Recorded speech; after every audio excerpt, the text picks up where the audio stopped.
Council meeting. Before we formally commence business, can I please remind members of the following? Thank you. Please can all mobile phones be kept on silent or turn them off during the meeting where possible. Please remain focused on the topic being discussed. Please do not repeat points which have already been made. Please show respect to other councillors, avoid interrupting and respect the position of the Lord Mayor. Please indicate if you wish to speak and I will then call you at the appropriate time. Please can members indicate any point of order which relates to an alleged breach of a standing order or statutory provision and specify which standing order or statutory provision they consider has been broken. Any personal explanation must be confined to some part of a former speech which appears to have been misunderstood in the debate. Members are reminded that if they leave the chamber during consideration of an item, they will be unable to take part in the vote on their return. Please feel free to request a comfort break if needed, and I will adjourn at an appropriate time. And for everyone present, please be aware that these proceedings are being recorded and are live streamed online. The first item on the agenda is agenda item 1, declarations of interest. If any members have any disclosable pecuniary interests that relates to business on the agenda and have not already been included in the register of interests, to declare them before any discussion takes place on the item. The next is agenda item 2, exclusion of press and public. I can confirm that there are no part 2 items on the agenda. Reports to full council, agenda item 3. The next item relates to the use of city council assets to drive regeneration. And I should advise members that in the recommendations on page 4 of agenda item 3 papers, that rather than 10.5 to 10.6, as set out at the end of paragraph 2.7, it should be 10.27 to 10.28. I intend to take the recommendations in 2 blocks. One for the material reclamation facility and the other for the civic centre. And I now invite the leader, Councillor Bialik, to move the recommendations. Thank you, Lord Mayor. I'd like to move the recommendations on page 3. There are 10 recommendations, then for the material reclamation facility and that of the civic centre. And I feel sure the officers will explain it and will vote as you suggest. I so move, Lord Mayor. Is there a seconder? Seconded. Thank you. I now invite the Strategic Director for Corporate Resources and Strategic Director for Organisation to present their reports. Thank you, Lord Mayor. Good evening, members. I'm very pleased to introduce the report before you this evening. It's a report which we believe to be truly transformational in terms of the opportunities it proposes.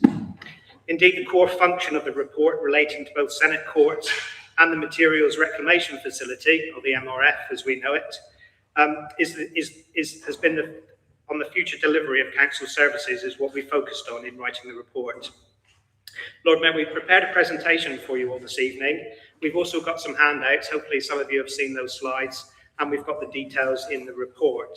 Simon and I are going to talk to the MRF proposals in the report, and then we'll pass today to talk to the Senate Court elements.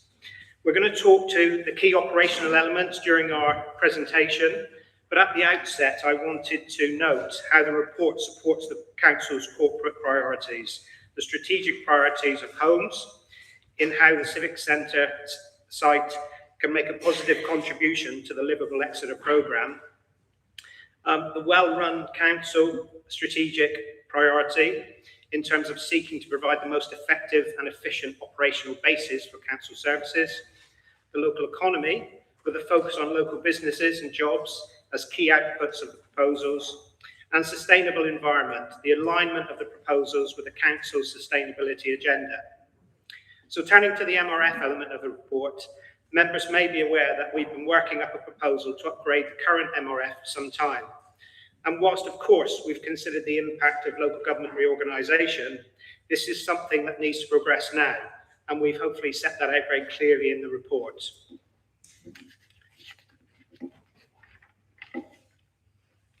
So to the first slide, hopefully that's come through there. Much of the current recycling plant is 25 years old or older, and we're at a point where breakdowns now are occurring regularly. Due to the age of the plant, any refurbishment that is required significant redesign of the entire operation, including machinery, buildings, and storage bays. And as listed on the start side, we need to carry out a full refurbishment. This is mainly due to some elements of the operation being at capacity. So with increased recycling requirements, both in terms of volumes and the type of recyclables, we need the plant to process greater volumes. I also mentioned that some of the plant is nearing the end of its life, so despite the great endeavours of the team to source parts, we do face machinery downtime, and that costs us money. So we need then, when we're unable to process that ourselves, we have to pay gate fees, and we have to move the waste to other sites. And also we need to install a new fire suppression system as part of the new regulations. So clearly, hopefully I've given you a brief indication of some of the pressures that we're currently facing, and Simon's going to go into a little bit more detail about the current project. Thank you.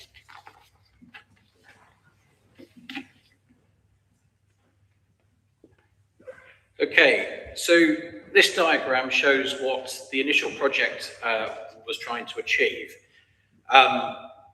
The current site is a very small site by comparison with most MRFs, and we're trying to put a lot of activity in that because we store not only our refuse collection vehicles, but obviously we've got the MRF at the back.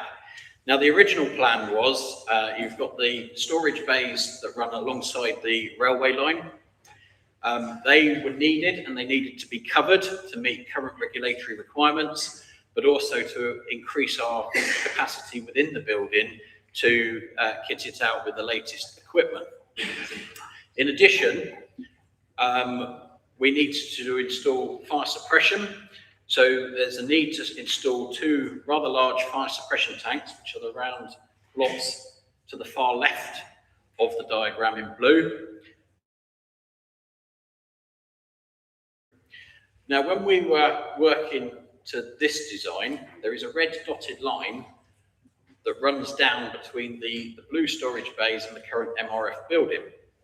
Now, that is the rising main that comes from the sewage system. There's a pumping station just up the road. And at that point, every diagram that we had to date had showed it in a precise location. However, as part of any major building project, we have to undertake various ground surveys and to find out where all the utilities were. Now, unfortunately, this next diagram doesn't really come out in a PowerPoint presentation, but what I wanted to talk to you about is the complexities of this site. So every marking on that diagram represents some sort of service that is buried underground that makes this site extremely challenging to redevelop. So whether that is gas, electric, obviously we've put in solar, we've got the solar farm cabling that comes into the site. We've got 11 electric chargers that now go down the site. So in recent years, we've made that even more complex on the site. But to find space to redesign and achieve what we need to achieve is extremely difficult. We can't just switch to different areas of the site. Now, in particular, I'll draw your attention to that great big red line that runs down the back, which is where the dotted line was. However, when detailed survey work was undertaken, that main sewer line actually runs closer to the railway line than we've thought for probably about 50 years, because we've never had to dig it up. So what that does mean is that our ability to be able to achieve what we need to meet the Environment Agency requirements and our own capacity requirements became increasingly challenging. Now, the reason that line is so thick on that diagram is because South West Water require a 3 metre either side of that pipe, an easement. So that means that you can't put any footings and foundations in within that, otherwise you will compromise that sewer line. You can't also build over the top of it, because if there was the need to, there was a leak in the pipe, etc., there needs to be ease of access to be able to deal with that problem. And obviously, there's, with my other hat on, there would be a significant environmental health issue to deal with respect to the sewage that's going down that line. So what the resulting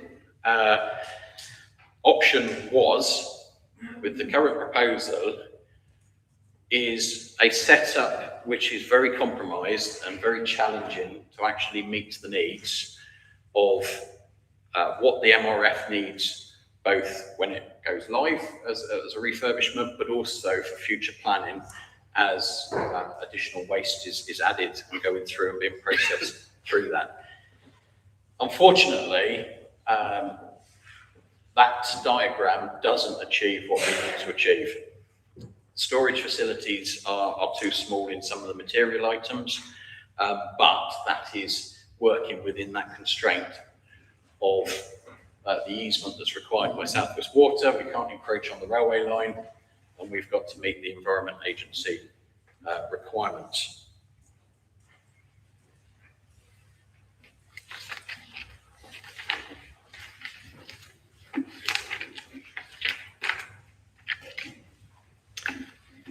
Thanks, Simon. But as I mentioned at the start, this isn't just about the MRF, this is about the entirety of the operation service. So I wanted just to spend a few minutes talking about Belle Isle, and many of you will know that's the base for our Parks and Green Spaces team. In a similar way to the MRF at Exeter Road, many of the facilities at Belle Isle are really outdated.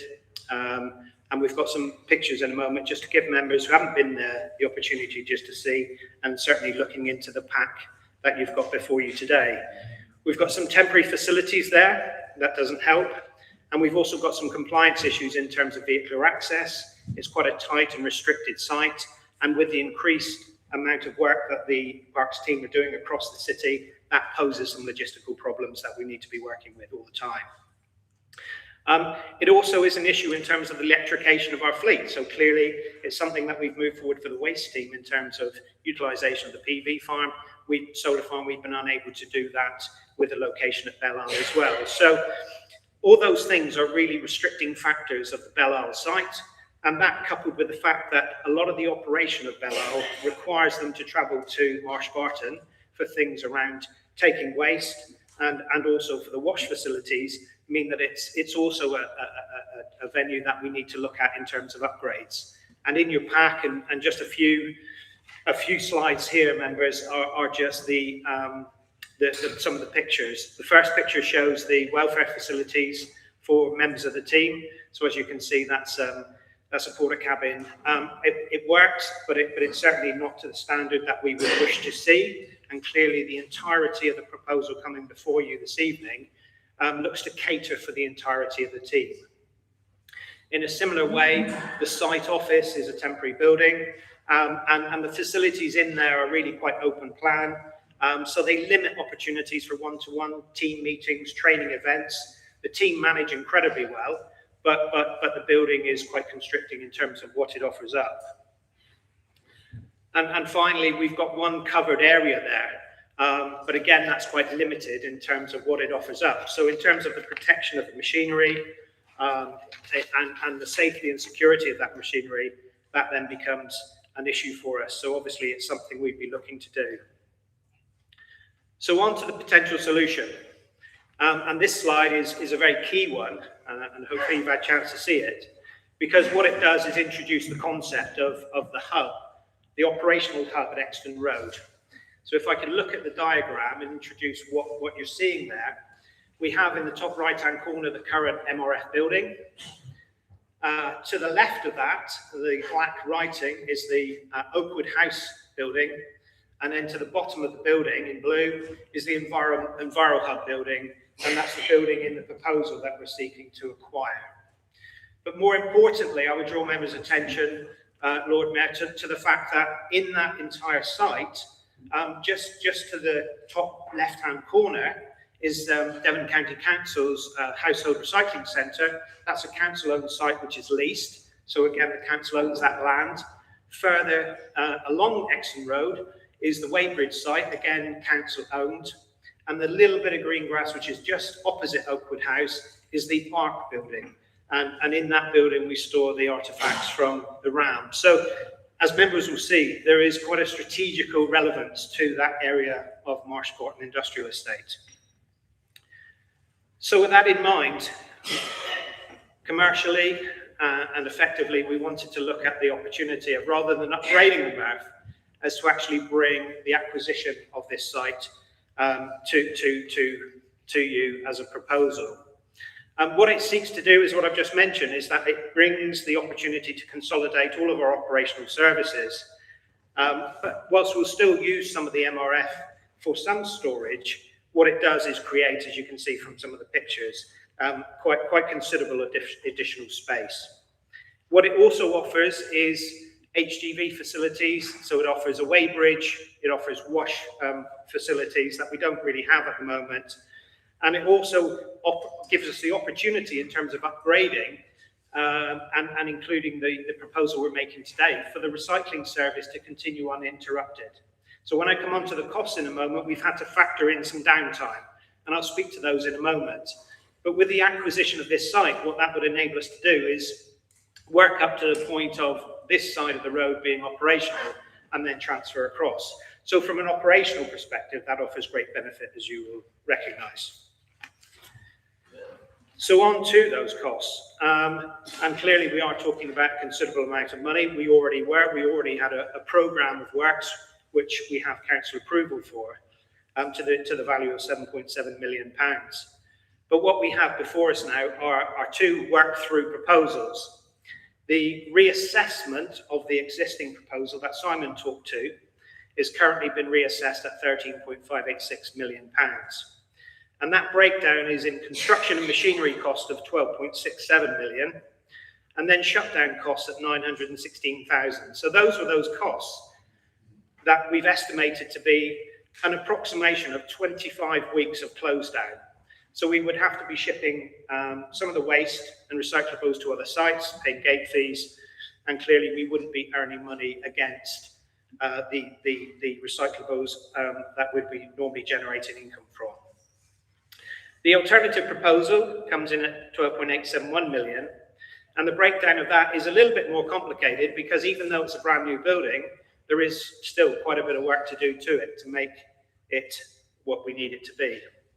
So the building and fit out costs are 11.5 million. We need to construct an additional tipping hall because it's not quite what we need it to be at the moment. So there's £400,000 involved in that. There are some alterations and fire suppression costs of £850,000. And we wanted to include the budget that I talked to in terms of a refurbishment of the Oakwood House site so that we can bring across the Belle Isle team and they will have the correct and proper facilities that I've just spoken to. We can discount that figure back because the building itself has 200 PV panels, the building. So we've got an income from the PV photovoltaic income of £129,000. So when you do the maths against that, that comes out at 12.8 million, which is about £715,000 less than if we carried on with the proposal as we would do. So essentially, that's the proposal from a financial perspective.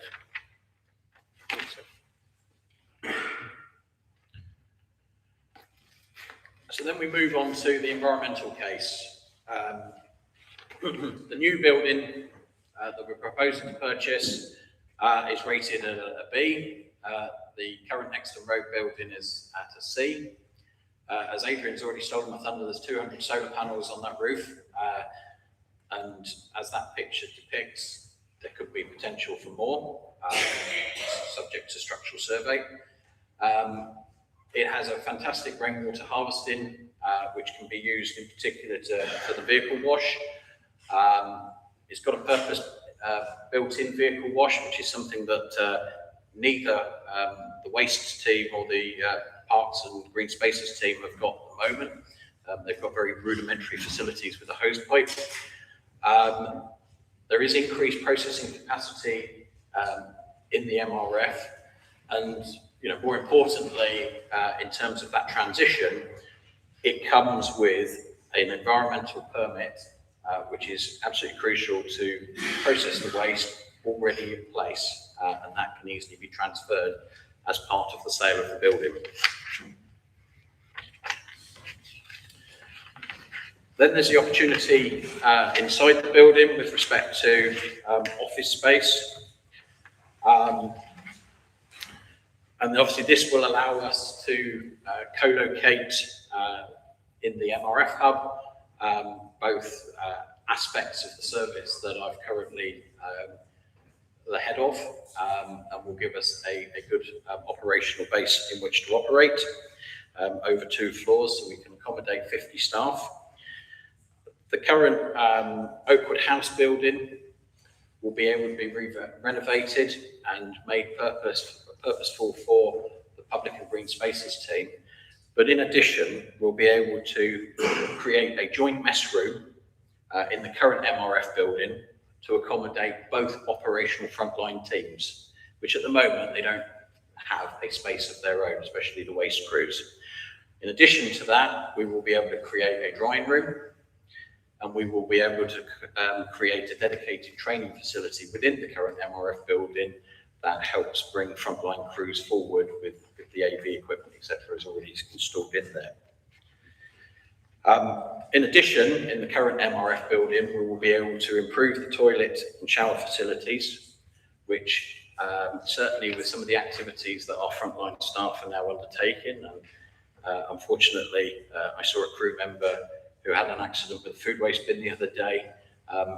Having the ability to have a shower before you can go home is probably prudent, as opposed to messing up the car. So we'll be able to provide a better facility across all of the operation for both aspects of those 2 important services. So that just leaves, Lord Mayor, the recommendations as appears on the paper. Very much. We'll take technical questions, shall we, on this part first, and then you can stay where you are, and then we'll swap the day rather than everyone. So any technical questions? Councillor Knott first.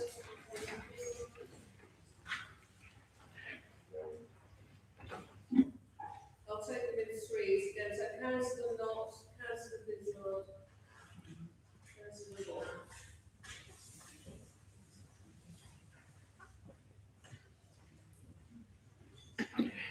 Thank you, Lord Mayor. A simple question. The Enviro Hub, you're talking about being on 2 floors. Can you confirm that it's fully accessible for future employment, for making sure that it is a completely accessible workplace? Thank you. Councillor Bizzard. Thank you, Lord Mayor. Thank you very much for the presentation. Very helpful indeed. It's good to see a potential for a lower budget coming forward to us. And with that in mind, and with reflecting on the potential EPC or current EPC-B rating of the Enviro Hub, which is very good. Simon, you talked about potential for further PV.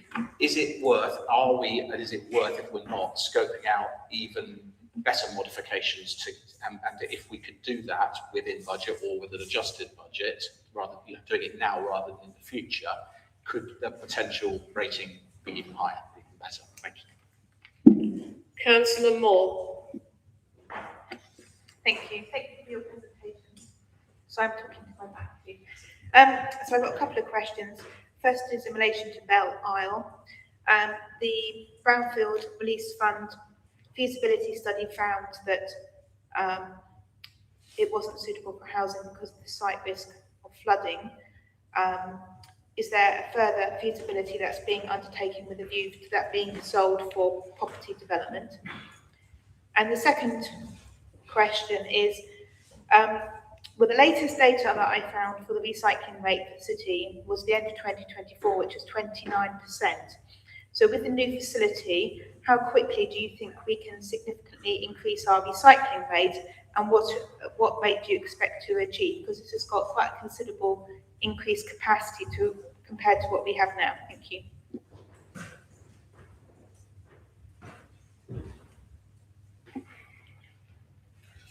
Would you like to answer those three, and then we'll take the next one? Yeah, so I'll take Councillor Knott's question. Yes, I can confirm the building's fully accessible. In fact, it has a passenger lift within it. It also has a goods lift as well in the MRF part to boot, which is very handy for using a mezzanine floor that is built into that area as well. I'll pick up Councillor Bizard's question, if I may. So thank you for your question. I think there comes a balance with investment in terms of the potential gains we can achieve against the costs, as you would well know, Councillor. So I think we would absolutely be open-minded to model that. We think it's achieved very well at an EPC rated B, but certainly as part of taking that building on, we would want to evaluate every part of that. And of course, you know, the utilisation of those costs during the operation is going to be a great saving in itself. But certainly note your comments, and we would certainly look at it subject to members' agreement this evening. Thank you.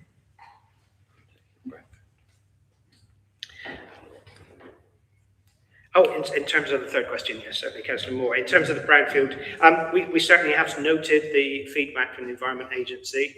There's a recommendation in the pack, I think it's at 2.6, which recommends that we come back to members with a further report relating to Belle Isle. So we've got a previous business case in relation to Belle Isle that we're rolling forward, and that helps the funding position, but we're making no assumption in this report about what capacity that site could yield or not, as the case may be. So we acknowledge in the recommendations that there's a piece of work that we'll do, and we'll come back to members on it. Yeah, I'm just coming to that, sorry. It's a bit like to me to you today. So in terms of the recycling rate, in terms of the approved facilities, that will decrease the amount of rejects, and it will decrease our reliance on secondary MRF processing. With respect to, we're in a transitional period at the moment. We have just rolled out 2 vehicles worth of food waste. We're near the end of the food waste journey, which is having an impact on our recycling rate. The challenge is going to be largely on behaviour change. So we are seeing improvement as a result of doing some education and engagement around food waste and reminding people which bin they need to use. But we've still got a way to go. And at the point, I mean, a lot of the food waste that we've been rolling out over the last 6 months, we won't see the true impact for another year until we've gone through a year's worth of collections. But I would hope that we are on an upward trajectory. I'm not going to put a figure on it now, because until I've got the end of year data, I won't have be able to do some modelling once we finish the current food waste programme. But, we are aiming to increase that quite substantially. Thank you. We'll take questions now from Councillor Harding, Councillor Michael Mitchell, Councillor Ruth Williams. Yeah, thank you for the presentation. That was interesting to hear. You made the point that there's currently an environmental permit in place, which seems useful.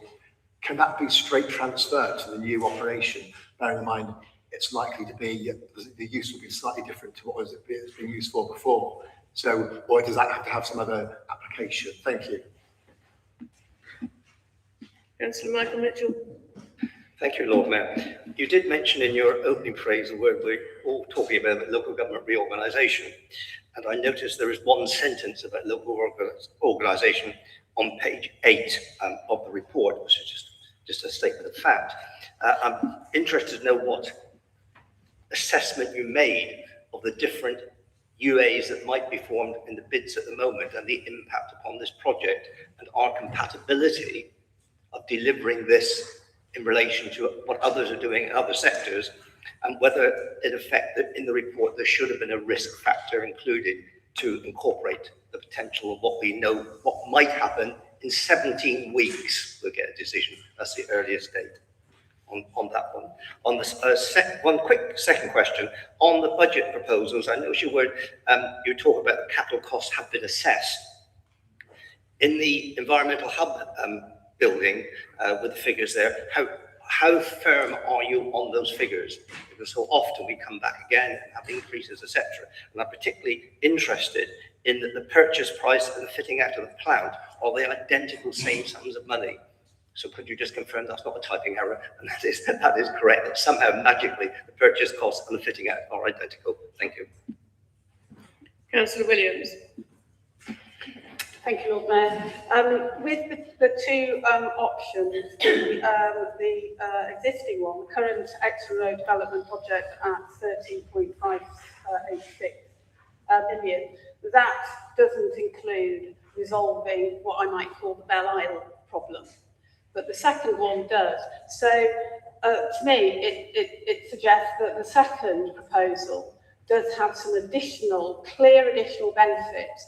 So in order to be able to make a real comparison, can you give me an estimate of how much additional cost it would be to resolve Belle Isle, so that we are including Belle Isle in with the first option in terms of cost comparisons? I know it's a bit of a tough ask, but is it £1 million? Is it 2? Is it 5? Is it 10? Thank you.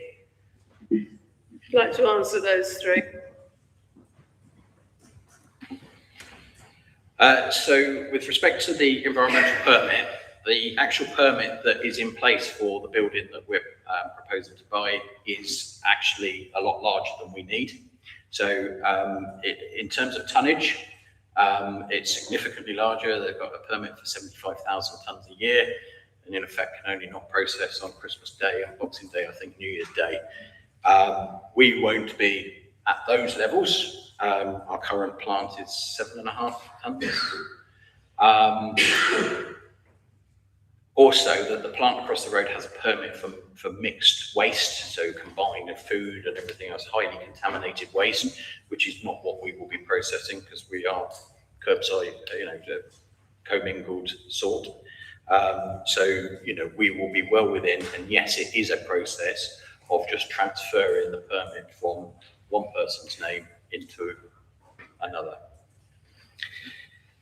Thank you, Simon. Thank you, Lord Mayor. I'll take Councillor Mitchell's first part of the question, if I may. We certainly have researched, and we do know the operational basis in some of the other districts, but what we haven't done is reached out and sought to build any business case. The reason we've done that is because primarily our purpose is to solve the issues that I mentioned in the presentation. So clearly we've got issues around breakdowns, we've got issues around capacity, and that's why we've got the current programme up and running.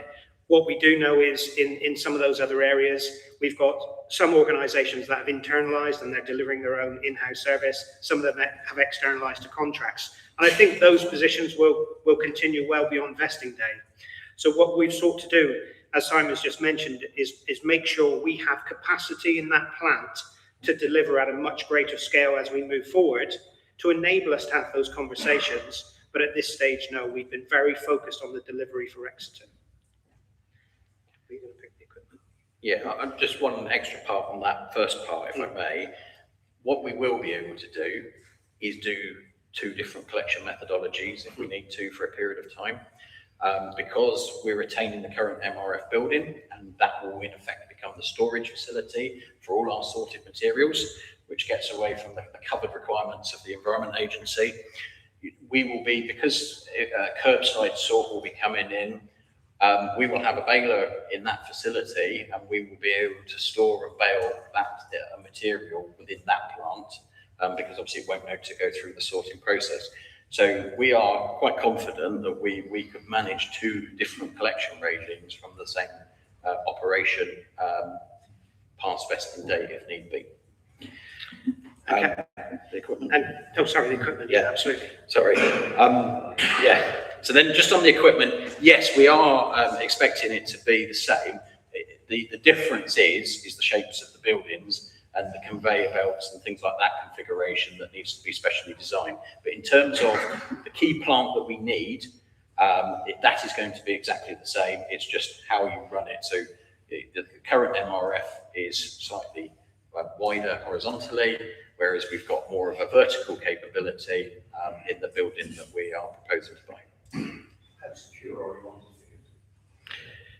Tested with, thank you, Councillor, tested against consultancy, so not just our own in-house. We have tested that with consultants working in the sector. So as best as we can be at this stage, we're clearly not at the point of purchase. So there's always a risk factor. We've built in some risk, but yeah, they have been tested externally. And thank you, Lord Mayor. To Councillor Williams's question, I think the figure in the report is £2.5 million. So if we were going to highlight the Belle Isle issues, we would be working from a figure of 2.5 million. Thank you, Lord Mayor. Thank you. Right. Questions now from Councillor Banyard, Councillor Wood and Councillor Bialik. Thank you. A couple of related questions. Do we know why the Enviro Hub is being put up for sale? Is there something your current owners are not happy with the building? And were any other potential buildings or locations examined in the city and costed? It seems really convenient that it's one over the road, but were there other options that were looked at?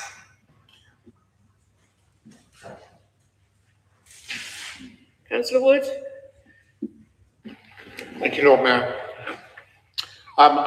Obviously, looking at this, you couldn't actually wish for anything better. It's a modern facility. It's where our facility would look after we've done the work, which would be when the systems were down. So I'm really impressed with what we're looking at.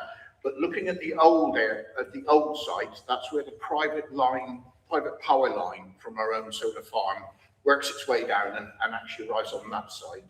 And notice there's a B rating driven to a certain degree by those solar panels on its roof. Now I know our current, the electric refuse vehicles are charged on the current site directly, very close to where that private line drops in. Will that private line be extended to the new site and therefore charged on the new site, or will it continue to be charged on that site? Thank you. Councillor Bialik. Yes, thank you, Lord Mayor. Many of us and many councillors in this room have already been down to the MRF to take a look. Will you be able to offer up, not all in one go, of course, for those who may want to go down there again, to view it and to take a look? I recently went down, as you know, a few weeks ago. I think, if they do, if the staff have got time to talk to them, as you know, they're busy people, I think they will be impressed to see their commitment to it. And just to confirm that when they are down there, to remind them that they need a PCV Class 1 to drive the bus. The other point is, I would like to mention, is the £129,000 per year, which you say is going to be capital, and I get all that. But of course, am I right in assuming that is the income we're going to have every year going forward, which will be available to us? Thank you. I'd like to deal with those three. In terms of Councillor Banyard's question regarding the sale of the building, the vendor has actually sold his business, but he didn't sell the business with the building. He was seeking to operate another business out of that building, but he's decided that that's no longer sort of something that he wants to pursue out of that building. So that's the reason for the sale. Yes, we weren't actually looking for a build. We were looking at alternatives for the Belle Isle site, and a lot of that was being looked at in terms of vicinity of the Marsh Barton area because of what Adrian has described earlier around logistics of having to tip waste and wash vehicles and things like that. It just happened to be we had looked at some other buildings in terms of that project. This building came up and that switched the thought process towards, oh, hang on a minute, this would be a better MRF as opposed to a parks depot, and then we could have a parks depot backfilling across the road, as it were. So yes, we have looked. I think long before I've got involved, there were inquiries being made, and that never had stopped, despite the Environment Agency projections on the current Belle Isle site.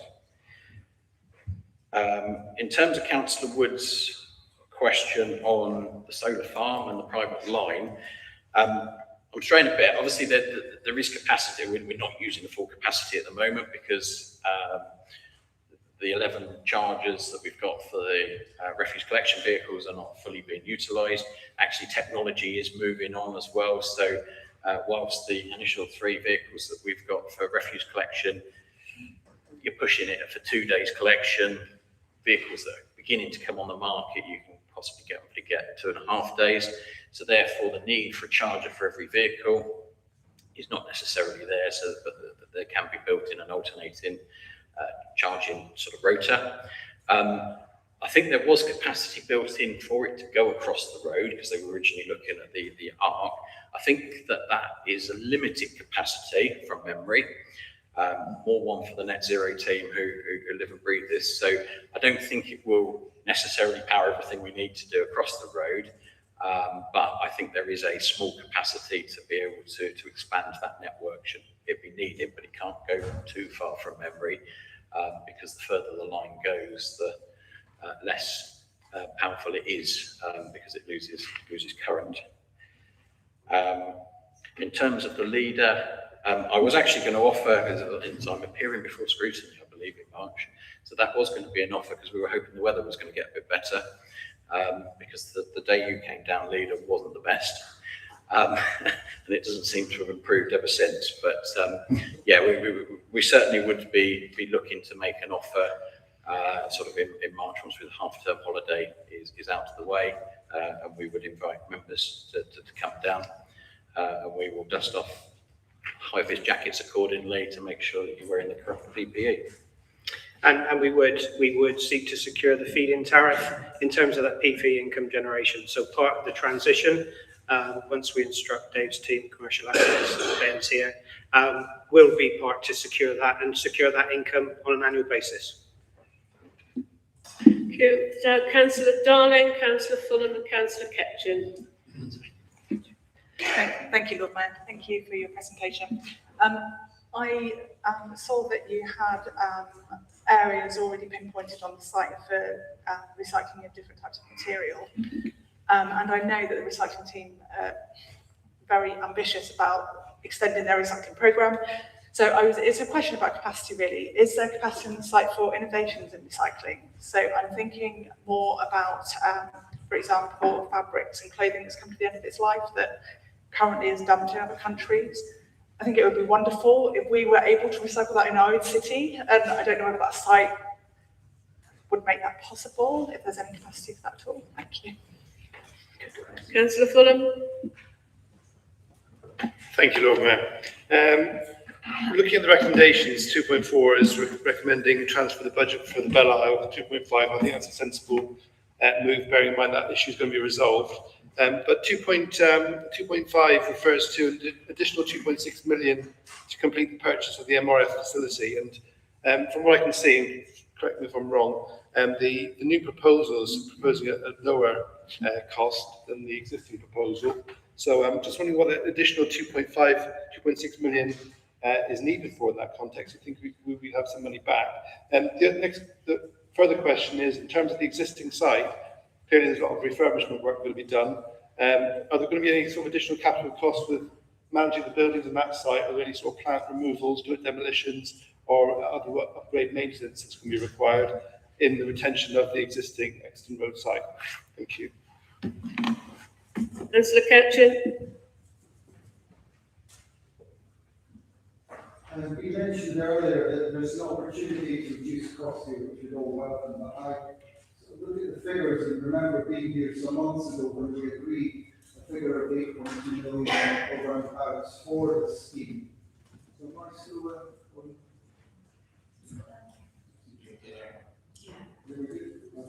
and so to my mind, the costs have gone up. It does mention and acknowledge that in page 4.1 as latest cost estimates for the delivery of the scheme have risen to 13.6 million as a result of challenges around land contamination, asbestos, which I was surprised to see because a lot of... Councillor Ketchin, I think your mic has just gone off. That's why I paused you. So.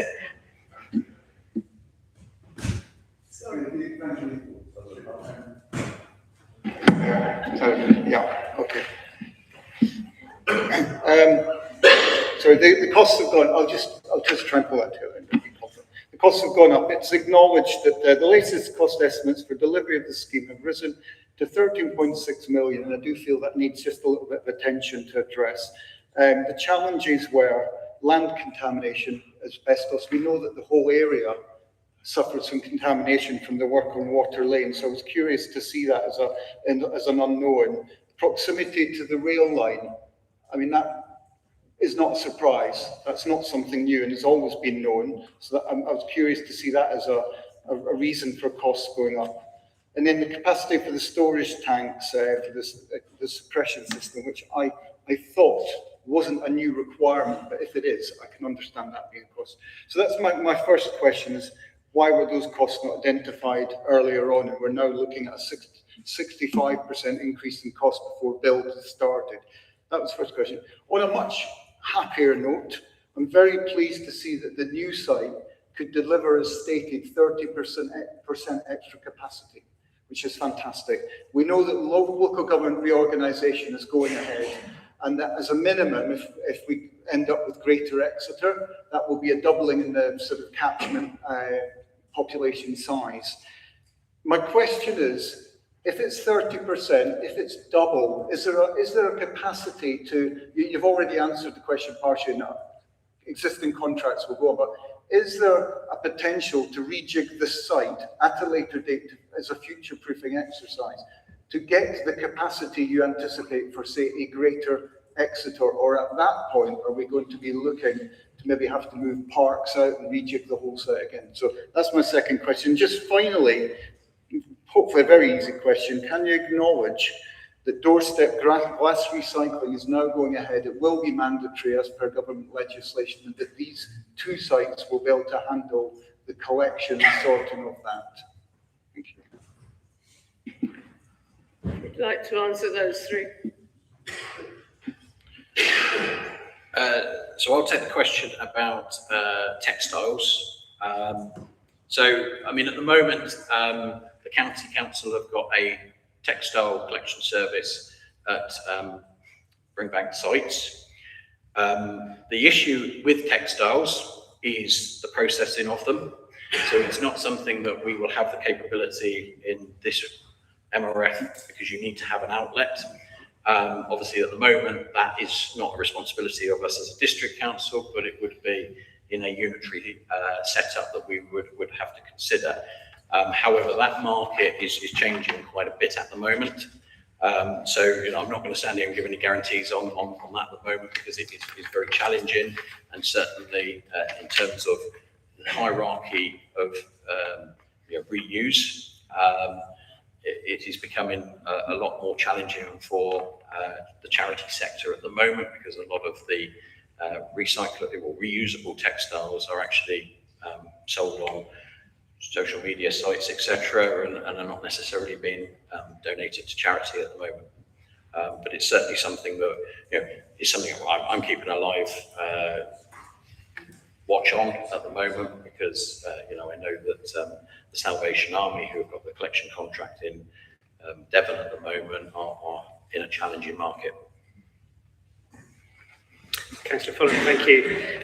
So in terms of the breakdown, I think I've understood the question correctly. So the breakdown is the 7.7 million that we've currently got approved for the existing project, and to that we're seeking approval to add, which will transfer across the Belle Isle 2.5 million and 2.6 million approval, 2 million of which is SIL funding, and the other 600,000 would be from borrowing.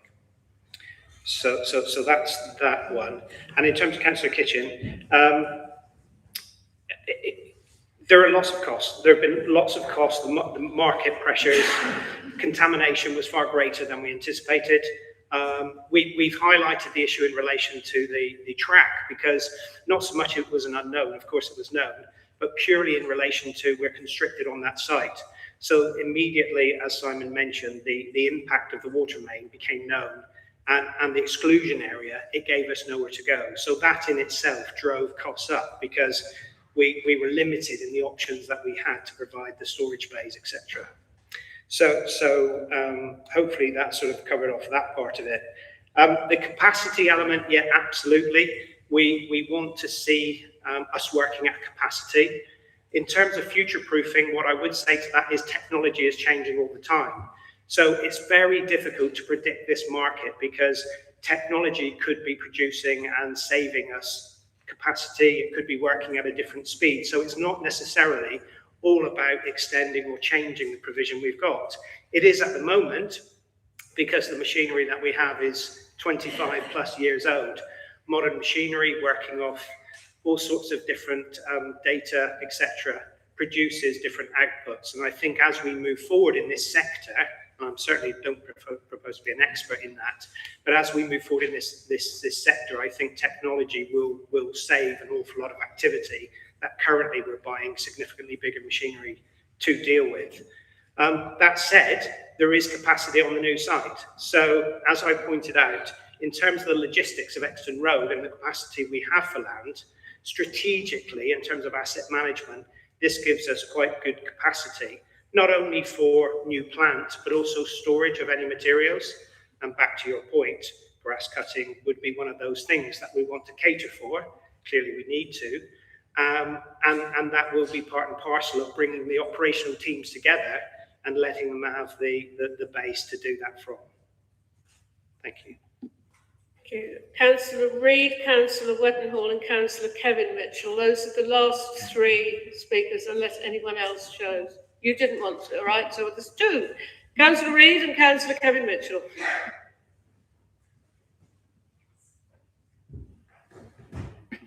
Thank you.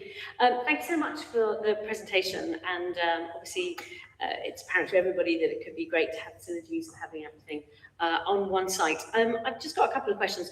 One is, I just didn't quite understand your answer to Councillor Mitchell's question about the two figures being identical, which is to say that the cost of buying a building is £5,750,000 and the cost of fitting out a building, which is obviously a completely different set of expenditure, is £5,750,000. Yeah, so I just didn't really understand your answer on that. So I wonder if you could explain that more, please. And also, I wanted to ask, do we know what's happening with the current customers of Devon Contract Waste? What's happening for them? Thank you. Councillor Kevin Mitchell. Thank you very much, Lord Mayor, and thank you for the presentation. And I apologise if I missed it. I couldn't see in the report the implementation programme for the MRF. We've clearly got it for semi-court, but I just wanted a bit of clarification on when this is likely to begin, if we do give approval, and when it's likely to be fully implemented. Thank you, Laura. Thank you for those questions. Councillor Reid and Councillor Mitchell, apologies, I did miss that question earlier. Incredibly, they are the same figure. So again, through the marketing figure for the building itself, that's the current marketing figure. Now then our commercial assets team will be working with the seller to work out what that position is. So we will work on that position. Working with our consultants and working to the scale of what we require, that is exactly the same figure. So we all looked at it, we all had a double take when it came out. But as I mentioned earlier, our best take, working with our consultants, and our best figures are exactly as they are. Yeah. In terms of the waste business, that was actually sold 18 months, 2 years ago. The portfolio or the customer book, as we called it in the trade, was sold with the business. So that is now with a well-known national firm who the business was sold to.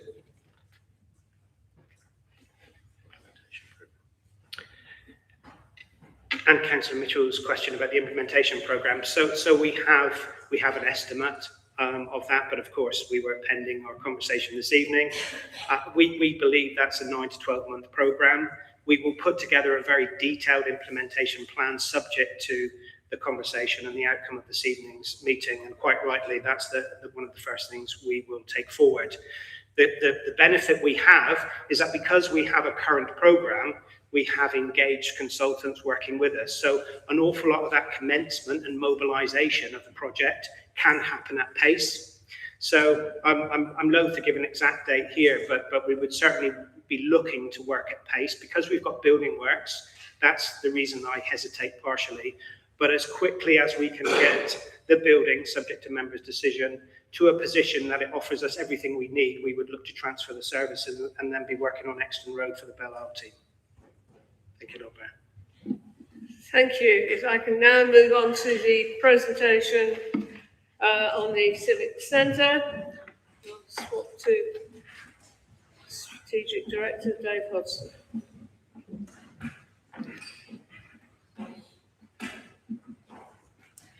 Thank you, Lord Mayor.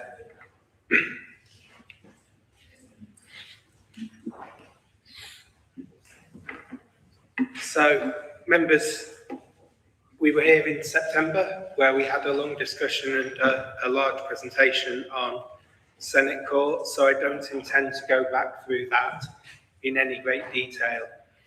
Just a few reminder points around Senate Court and why we're seeking your approval to move the council to a new base.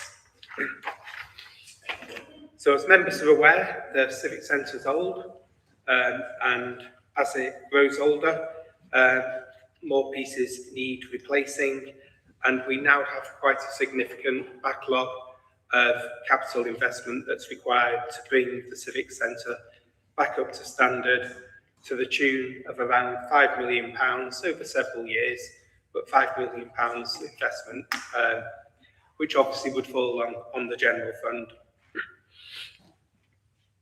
In terms of the Civic Centre site, it's a key part of the Liverpool Exeter programme, and indeed forms a major element in the emerging local plan as a future site for housing. So since 2018, it's been the council's ambition to move out of the Civic Centre and make that site available for city centre housing. This scheme will help to deliver that by freeing up that site. And Senate Court, as an already owned property, was the most financially viable option available to the council that delivered the scale and size required to deliver not just for a district council as we are, but also a potential future unitary council, however that may look. So this office accommodation will fit in excess of 500 workstations, much more in keeping with future requirements to offer the accommodation capable of supporting that unitary council. And you will note in the recommendations we're seeking delegated authority to the Chief Executive to agree the final layout, because we want to engage with staff about how they work best. So we have two options, both comfortably over 500 workstations. One which involves less formal workstations. So by formal workstations, think of the grey desks we have in the Civic Centre currently. So less of those and more informal breakout zones where staff can work and collaborate. And of course, as a council, we provide an awful lot of very, very different services. So what works for one service certainly may not work as well for another.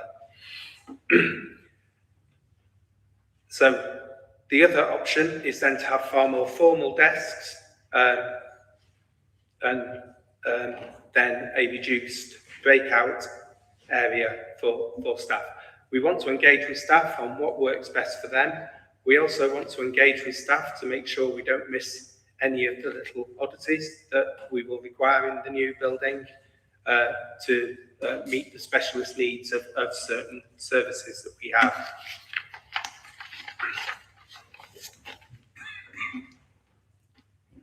So just as a reminder of the financial case for this, in terms of the overall costs, the ongoing running costs of Senate Court compared to the Civic Centre, they will be lower, some £164,000 lower, and that's even after taking into account the loss of rent from the existing tenant that remains within Senate Court.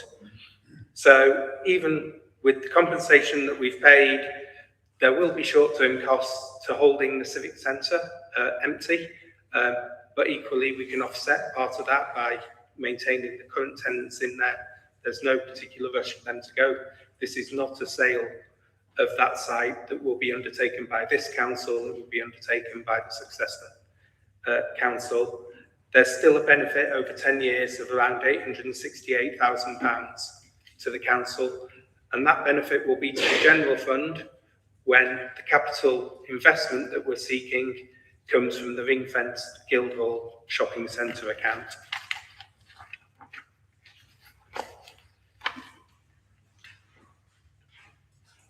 Again, as a reminder, as with the Murph project, there are significant environmental benefits to the Senate Court site as compared to the Civic Centre. So already it has a lower EPC rating, even though they both see a lower rating at Senate Court. But with the refurbishment, we expect that to move further from a C to a B. There's also a proposal to add solar panels to the new office block. They will be expected to deliver 25% of the electricity. So that's 25% of the total energy use, because this building is entirely electric. There are no gas boilers, no oil boilers. It's entirely run on electric.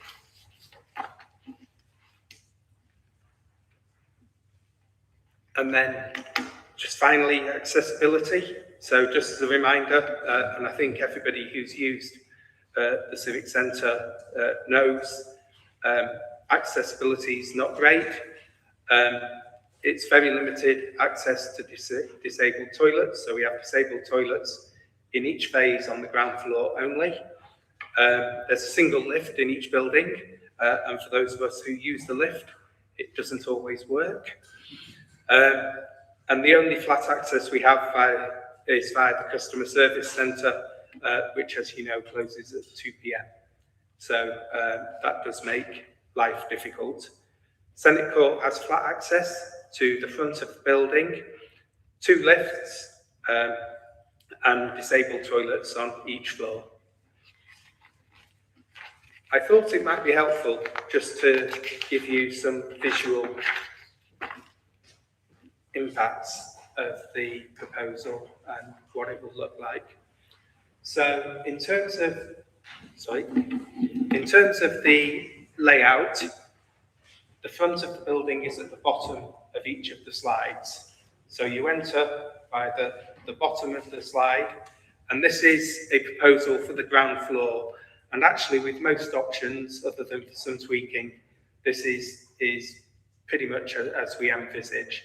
So on the right-hand side, in the green, is a proposed customer service centre running along the whole side of one side of the ground floor, with meeting pods so people can have private conversations and meetings with staff, unisex toilets, a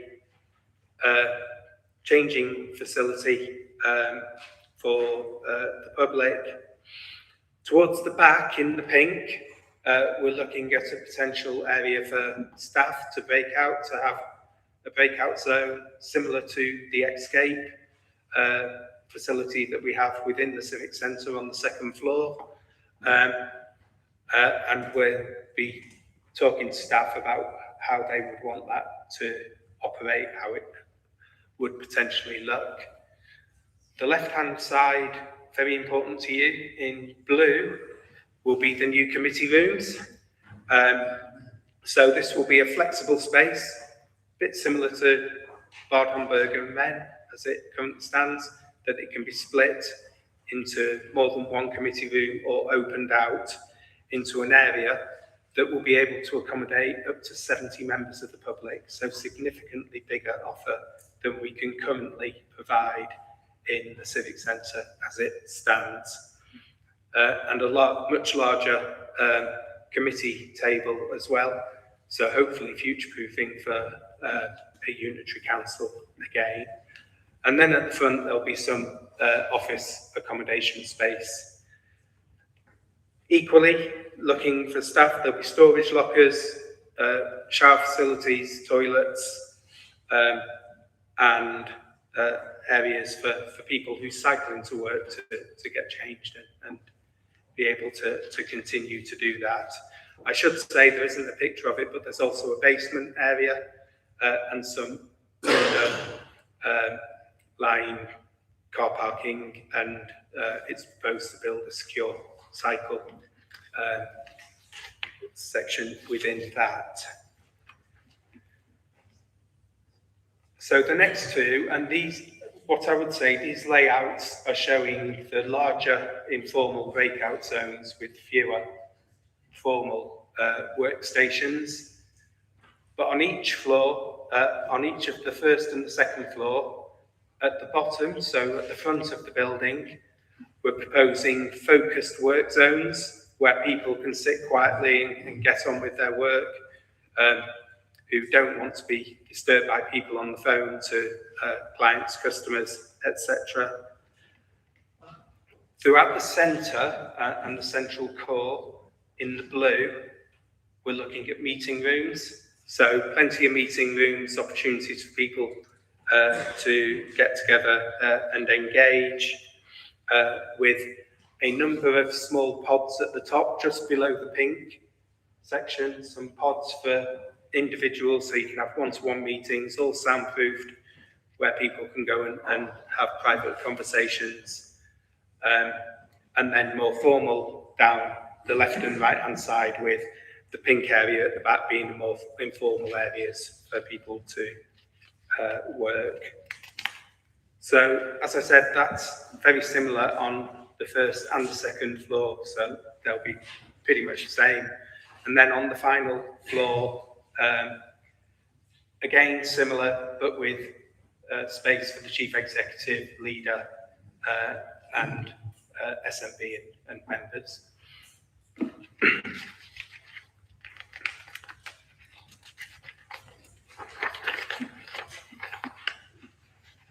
I think that's the end, so I'm happy to take any questions. Again, technical questions.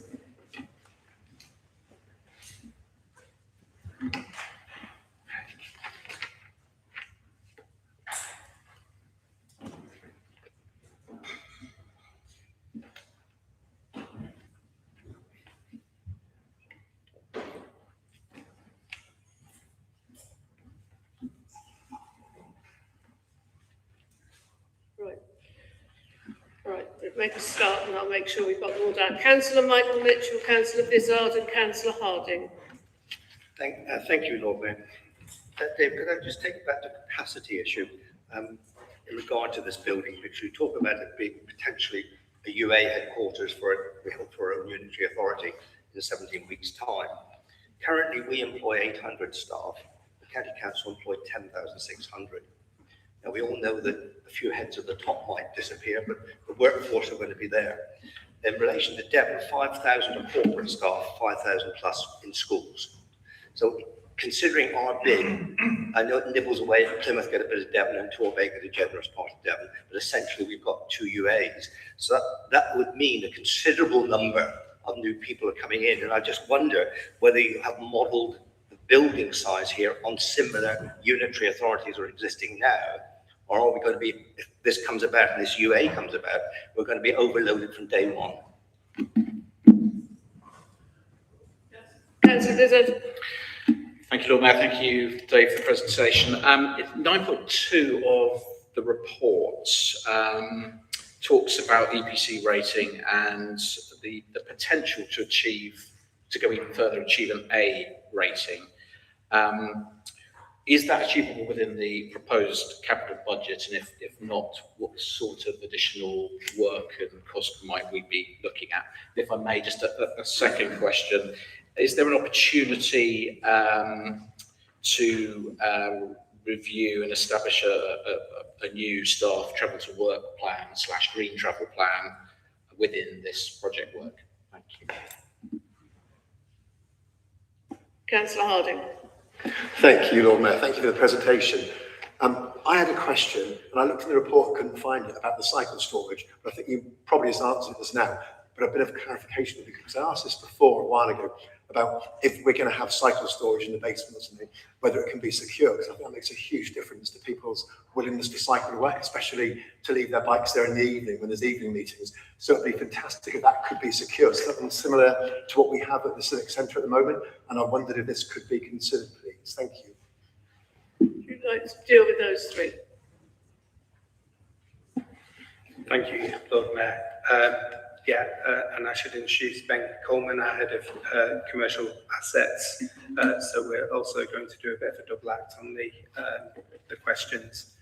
So, Councillor Mitchell, in terms of a unitary, so I think the best example, because it's roughly the same size as we're anticipating to be in terms of our proposal, Plymouth City Council, 270,000 population, they have 2,500 staff.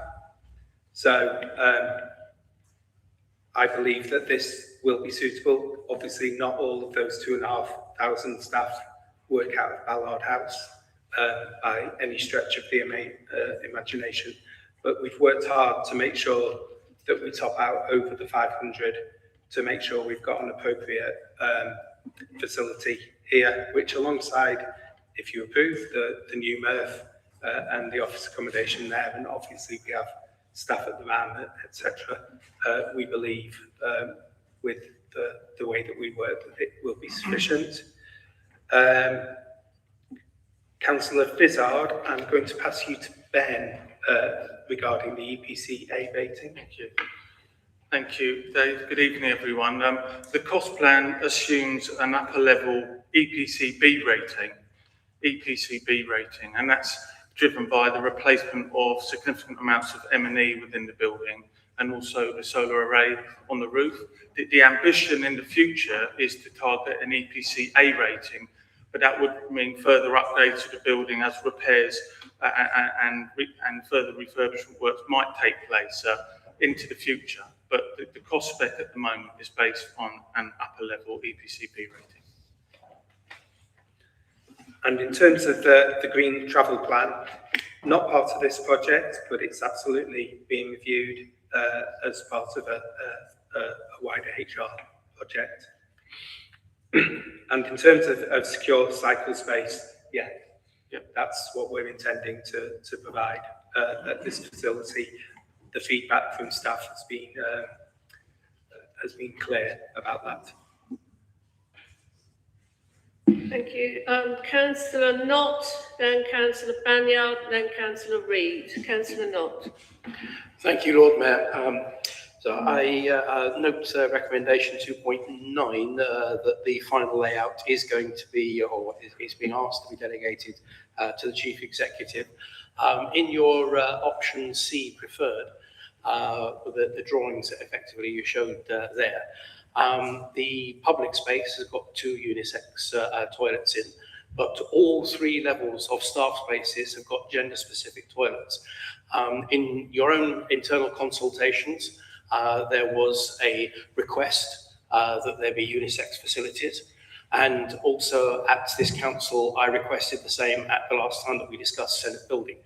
Can you please confirm that the drawings there are not actually the final drawings, and there is the opportunity for the Chief Executive to be able to redraw and redesign those rest facilities? Thank you. Councillor Banyard.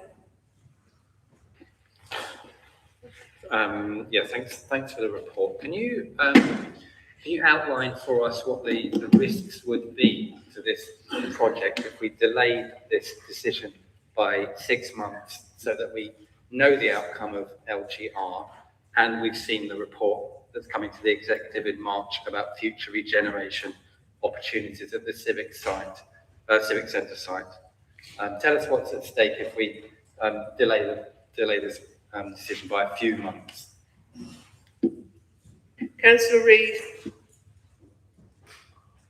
Thank you, Lord Mayor.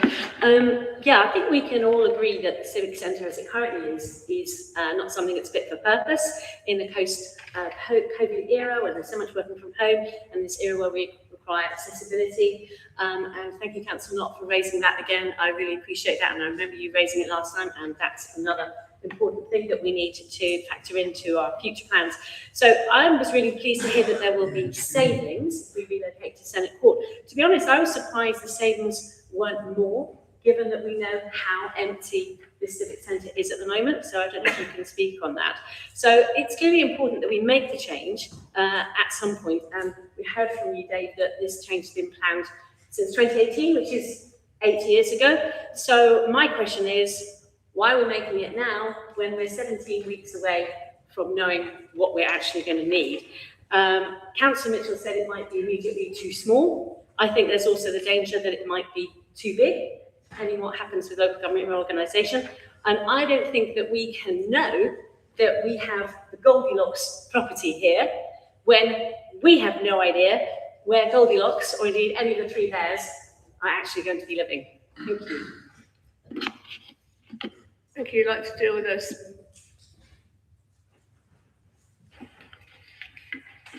Thank you. So in terms of, you're absolutely right, in terms of the layout.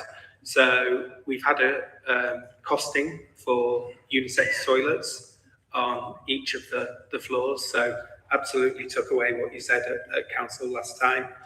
In terms of the position of all the toilets on each of the floor, they're right in the core of the building. So it will require structural changes to the building, and it will add around £375,000 to the budget to deliver unisex toilets on every floor, but it is achievable. In terms of the risk of delaying 6 months, so the risk is that pushes the project back 6 months, so we'd then be looking at a closer to Christmas 2027 move date in terms of that. And of course, we're at a position where we've got a holding cost of a soon-to-be empty commercial property to take into account, and those costs will fall on the council. But that's the main risk from that. And in terms of why now, since it's been 8 years, so as members will recall, we have been trying for a number of those years to bring this to fruition, and you'll remember the debate around Guildhall shopping centre offices, and the reason why now is that this building has become vacant, and therefore it provides an opportunity to significantly upgrade the facilities, both for staff members and the public.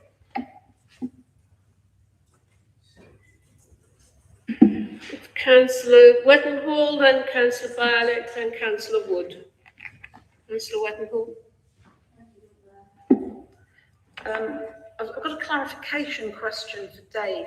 You said something about this site will be sold by the new council, and I didn't understand which site, which council were you talking about when you said that?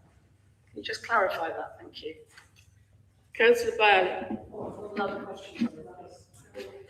The second, that was sort of like a clarity. The question is, supposing the new unitary council decides they don't want Senate House, they want County Hall, for example, what would be the costs if the council only were to actually inhabit that building for a year, maybe a little bit more, and would have to move again?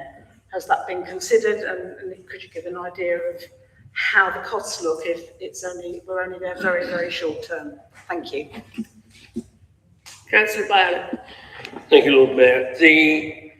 On the slide with the Senate Court costs, where it says it costs us £50,000 to run it, is that after additional PVs have been put on, or will there be a business case for those additional PVs or the PVs, and would that cost then come down as a consequence of that, or is that the cost with it in?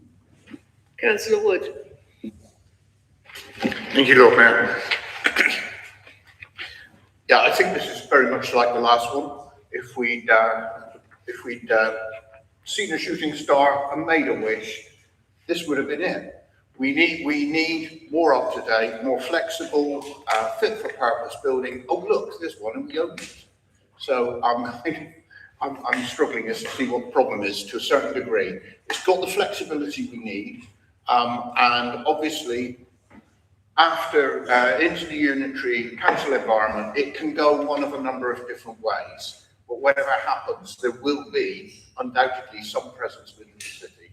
So it needs to be big enough if our bid is successful, which, let's face it, we all hope that it will be. It needs to be big enough. This is big enough. It needs to be adaptable in case that isn't the conclusion. This is adaptable. So I'm really pleased to see that it feels exactly like the last one. What do we need? Oh, we need that. Oh, blimey, it's just there, ready for us. So I'm just looking at the energy use. There's no gas on site. We've got PV panels array being looked at, which won't fully cover it. But what's left is electricity from the grid, which, if I understand correctly, is the fastest growing decarbonising process. Our national electrical supply is reducing in its carbon emissions faster than any other energy source, as far as I know. So just to say, if we don't generate all the electricity we need on site, what we're buying in may have increasing green credentials. Just to confirm that, please. Thank you. Councillor Westenhall, sorry, I meant the Civic Centre site won't be sold by Exeter City Council. It will be for the successor unitary authority to sell. It won't be available to sell within 2 years of within the 2 years that Exeter City Council will still exist. So it will be whatever future unitary council covers Exeter that will benefit from that sale. In terms of if the unitary council chose not to proceed, as Councillor Wood mentioned, I'd be surprised if any unitary council of any size did not want a city centre presence. District council services are very front-facing, people-facing, and therefore Senate Court is far more convenient than County Hall for providing things like council tax, housing benefits, homelessness, and planning. I would be surprised, but if they do choose not to proceed with Senate Court, then what they'll have done without impact on the council taxpayer is significantly enhance an office building that would be available to potentially let or to sell. In terms of Senate Court costs, the £50,000 relates to the holding costs of Senate Court at the moment, so some of the costs are falling on us because it's empty, and therefore, but indeed, in terms of the future costs, yes, the Senate solar panels have been built into the projection of the running costs of Senate Court going forward. And you're absolutely right that it's an entirely electric building, so 25% from solar panels, the rest from the grid.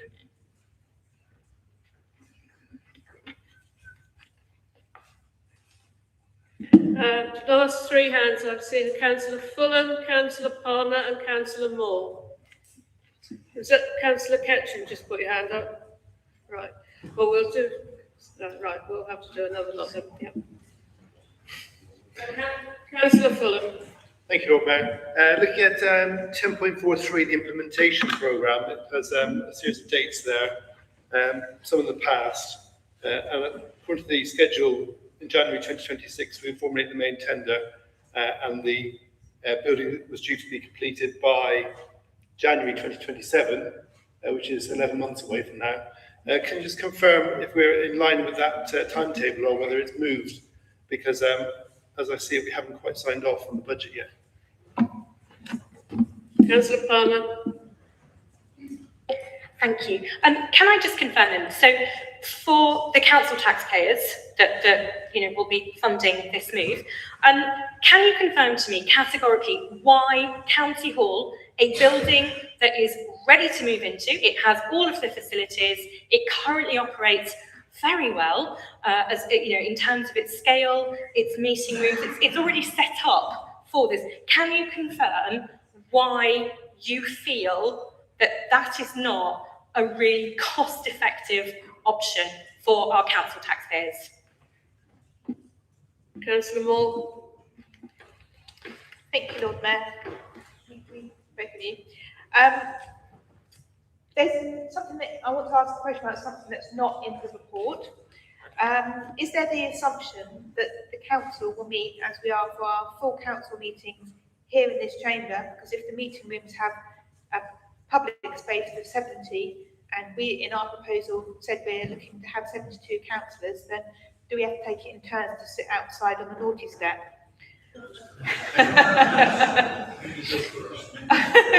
Thank you. Secondly, I'd like to know how much has been spent on this feasibility to date, and most of the money is expected to come from the Guildhall surplus. If this money is all spent, how much surplus will be left? Thank you.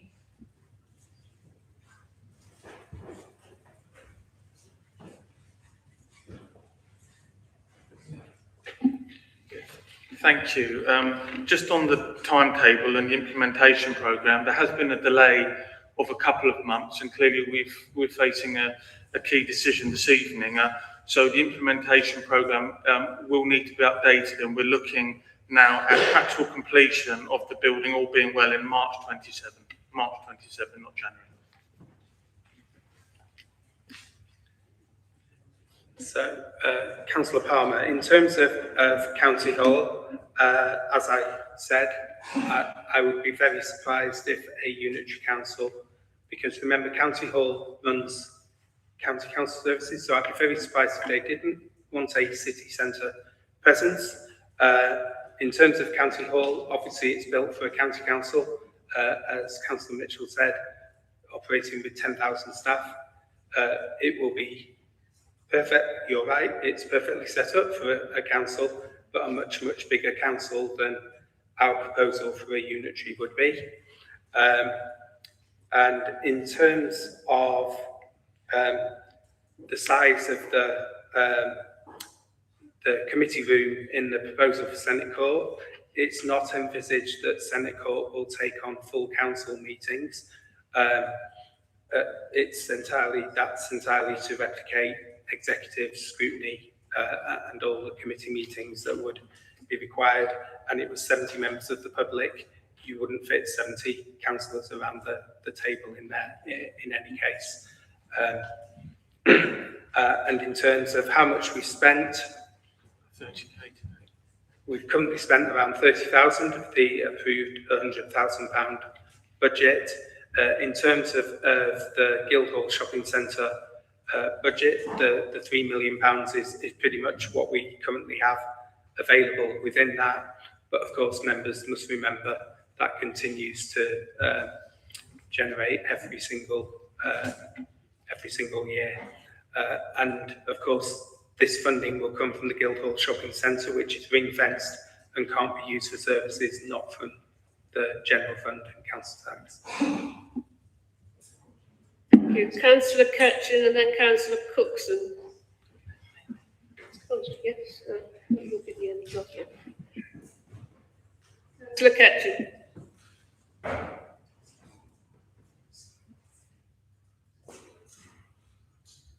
I'm not sure if my question's been answered or not. I didn't quite get the nuance of what was said to Councillor Moore. I was listening to your plans and the sort of idea of half of the working spaces being flexible spaces, sort of envisaged in my mind soft play areas and beanbags. So I was very pleased to see your plans are much more concrete forward on that. And it does strike me that this will be a dysfunctional space to have 72 people trying to make their case, and I'm very concerned that there isn't a proper meeting area proposed in any establishment as we go forward. And I do note that we own another block nearby that hasn't been mentioned. If we do end up short of capacity, has that been looked at as a potential space to then expand into, or is it just purely the thought that if we take Senate Court, that's our only option. Councillor Cookson. I wanted to thank council staff for being confident enough to plan a future where local government reorganisation brings a unitary authority to Exeter. With that in mind, this city is a wonderful showcase of diversity and progressive attitudes. I just wanted assurance that with our soon-to-be much larger staff family, that they'll be cared for, such as prayer rooms, breastfeeding rooms, and sensory appropriate rooms for the neurodiverse. Councillor Ralston. Thank you, Mayor. Dave, my question, sorry, is you might not be able to answer it because it's back regarding County Hall. My understanding is that County Hall is owned by Devon County at the moment, and so if we do get unitary status, as part of the divorce settlement, for want of a better word, the assets would have to be divided amongst the other councils, so we might not, just because it's in Exeter, doesn't mean it's going to be ours, potentially. I don't know.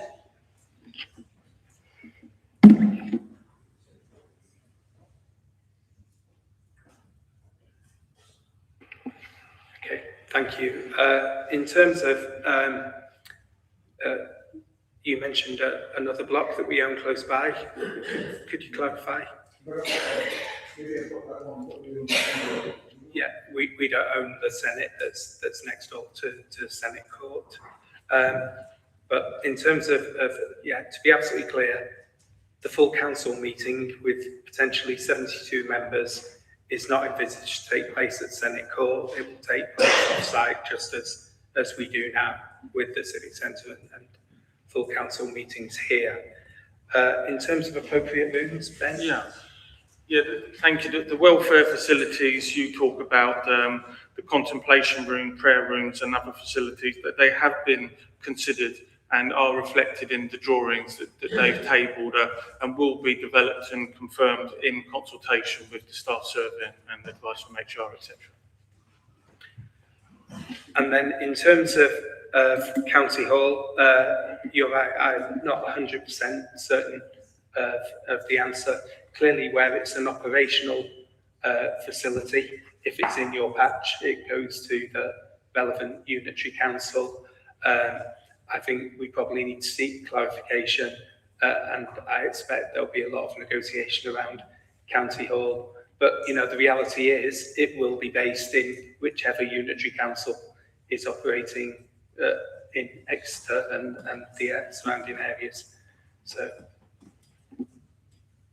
Well, thank you. We now move to debate.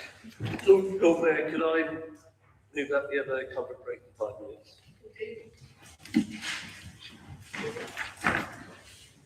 We'll be back at 20 debate.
Right, we now move to the debate.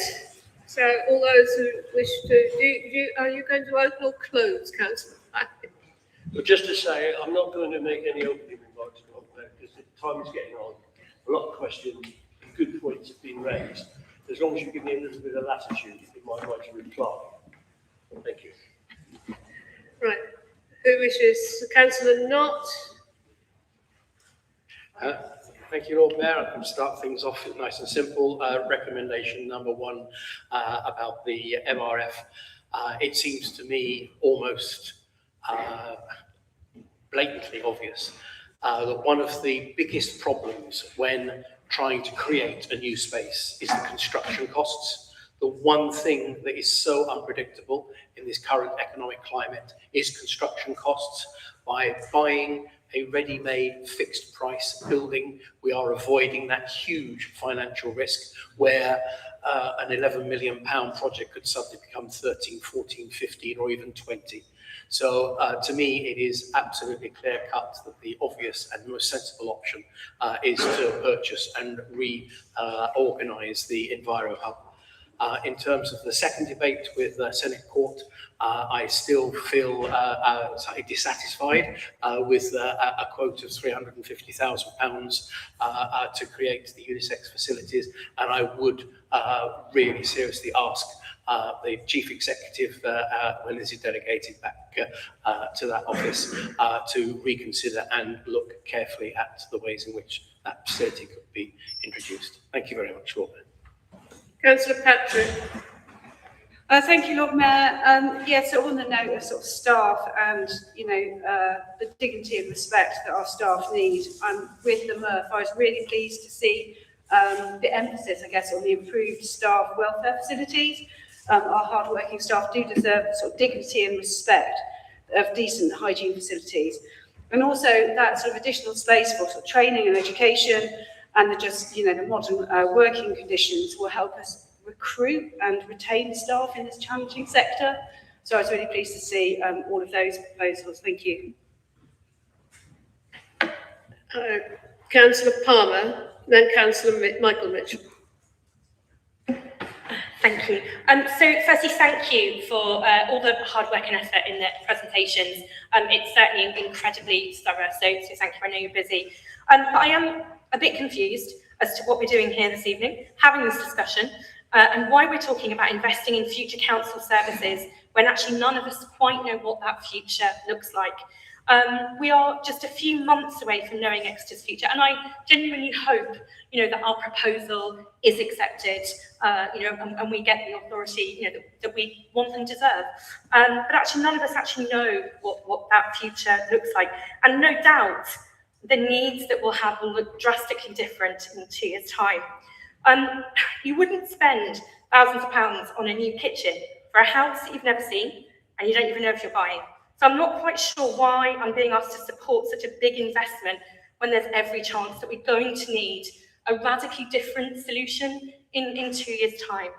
So I absolutely understand and support the arguments for the MRF. I think, as Councillor Patrick said, there's a real issue here around well-being and dignity. And I genuinely really support the environmental aims as well.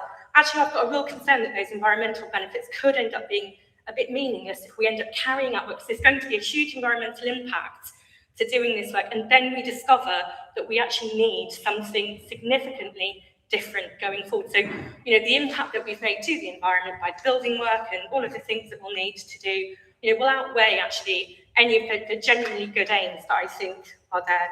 But I do appreciate that there are some really immediate operational matters that you've got to address. I totally understand and support that. And actually what I'd want to do perhaps is support some interim arrangements to make sure, particularly that some of those wellbeing needs and actually some of the compliance needs that you've talked about can be addressed. So I wonder again if there's the opportunity for us to talk to our neighbours. We're all going through the same thing, and we talked about the other local authorities that exist, and actually whether support can be provided, whether there are facilities that can be used, whether we can work together. We're all in this together, aren't we? We're all experiencing it. I'm sure there are things that we can support them with as well. But look, my concern for the MRF is that this is a short-term solution, and as we stated, it's very Exeter focused. And we're not perhaps thinking, because we don't know actually quite what our new kind of situation will be. We will do soon, but we don't know this evening. So I absolutely cannot support investing in Senate House, I'm afraid. I said that last time and I haven't changed my mind. And I think it's a complete waste of time, energy and effort. Again, how are we making decisions about staff work when we've got no idea who'll be working there, what the needs of future services will be, or indeed what the new authority's approach will be to things like office-based working, hybrid working. And we keep talking about future-proofing, but how can we future-proof something we know nothing about? Again, I go back to my kitchen analogy. I'm not going to buy a kitchen hoping it might fit a future house that I buy. So the idea that we can plan what this new authority needs and wants just seems completely crazy. We just cannot assume that we know what staff that don't currently exist need or want, or what departments that don't exist need and want. So I don't know the answer. I don't know the answer to that, but neither do you. None of us have a crystal ball. So I really don't understand how we can be planning for a future that we don't know about this evening. So ultimately, we're not going to be here in 2 years' time. And actually, I think we need to spend time, energy, and resources thinking about the operational things, less time on strategic plans. I worry that the investment that we're being asked to make could leave a new authority with a significant financial burden and with buildings that they don't need and might not be able to repurpose. What I'd really rather is spend our time and energy on is providing our residents with those operational services so that when we hand this council over to whoever comes next, we do so with that reputation for being a council that's delivered really excellent operational services to the people of Exeter. Thank you. Councillor Michael Mitchell and then Councillor Ruth Williams. Thank you, Lord Mayor. Pleased to follow my ward colleague and concur with her comments and try to be as brief as possible. I'd like some short assurance whether these recommendations are being split into two separate votes. I just want to confirm that. Yeah. So if we deal with the MRF to start with, and I thank the officers for their presentation and their answers to the question, because in fact they changed my mind on the situation, because I am concerned that in 17 weeks' time we will possibly have the outcome of LGR and know whether it's a Devon-led, an Exeter-led, or a 145-led authority, which Exeter is part of. And clearly, if it is an Exeter-led bid, we are in the driving seat to some extent. If it is a Devon-led bid or a 145, we become a junior partner in that arrangement. And my concern is the duality of services that are offered by different authorities, the way they deliver their service, the way they collect their site, recycling, etc. I know there will be a transition period, but what we don't want is to have invested heavily in a product that only has a shelf life, because whatever that authority decides, that is not the way they want to move forward. I hope they do move forward in that direction, but there is a risk, and in 17 weeks' time we'll have clarity on that risk. But in the view of the officer who gave me the answer that in fact for a period of time, two parallel systems can work on the adjacent site there, that satisfies me that there is that transition period to hopefully resolve this, because in the short term, in the period this is being done, Exeter needs this facility. So therefore, I believe the risk is worth taking on the MRF at this stage, irrespective of LGR outcome, thanks to the officer's answer to my responses earlier on. In regard to Senate Court, again, my position has not changed on that. Again, 17 weeks' time, we will know what is happening in regard to local government. If the Devon bid goes ahead, it is likely they will want to remain at County Hall. I would have thought the logic is they're already there unless they want to move out.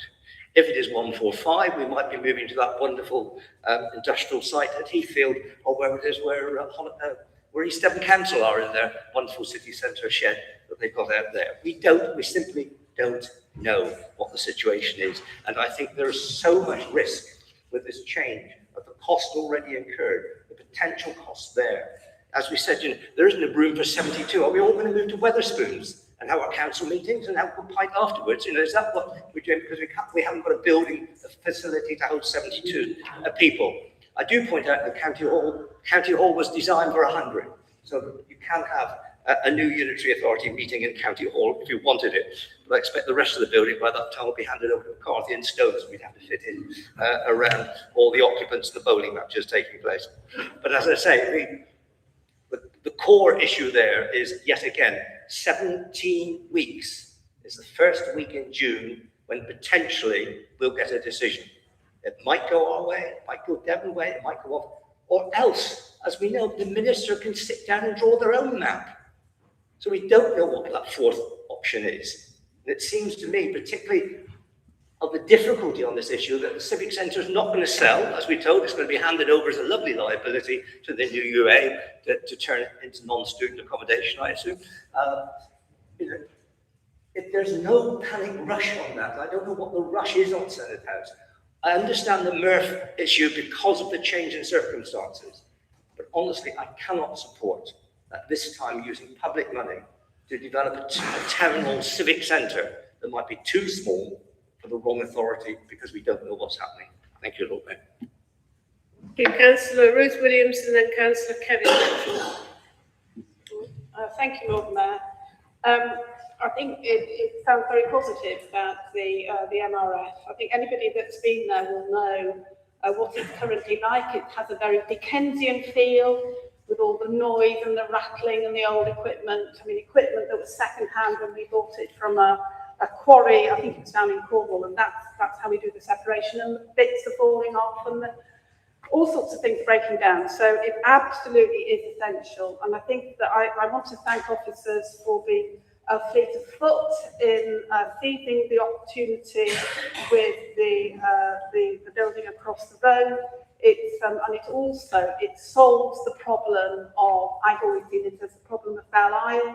It's part of my portfolio, as is the waste service, and to bring both those really important public-facing services together offers not just the opportunities being described this evening, but it's actually bringing staff together, and it means much more flexible opportunities for cross-department working. So I think it offers a fantastic opportunity. And also, it was mentioned 30% increase in throughput. Well, we're already benefiting from £1 million a year in sale of recyclate. We do it so well. And just imagine, what's 30% of £1 million? I'm going to leave you with the maths. Well, I can tell you, it's 0.3 million, isn't it?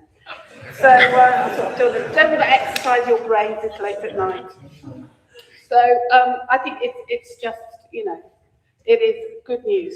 Going on to Senate Court, I think people are doing the officers a disservice by suggesting they haven't even thought about the implications of LGR. Dave did mention it, even looking at other, like Plymouth, for example, how it operates and the size and the number of staff it has. So I think we have to give credit to our officers. They're not doing this without thinking this through. Of course they've done that. We have to be able to trust them. I trust them.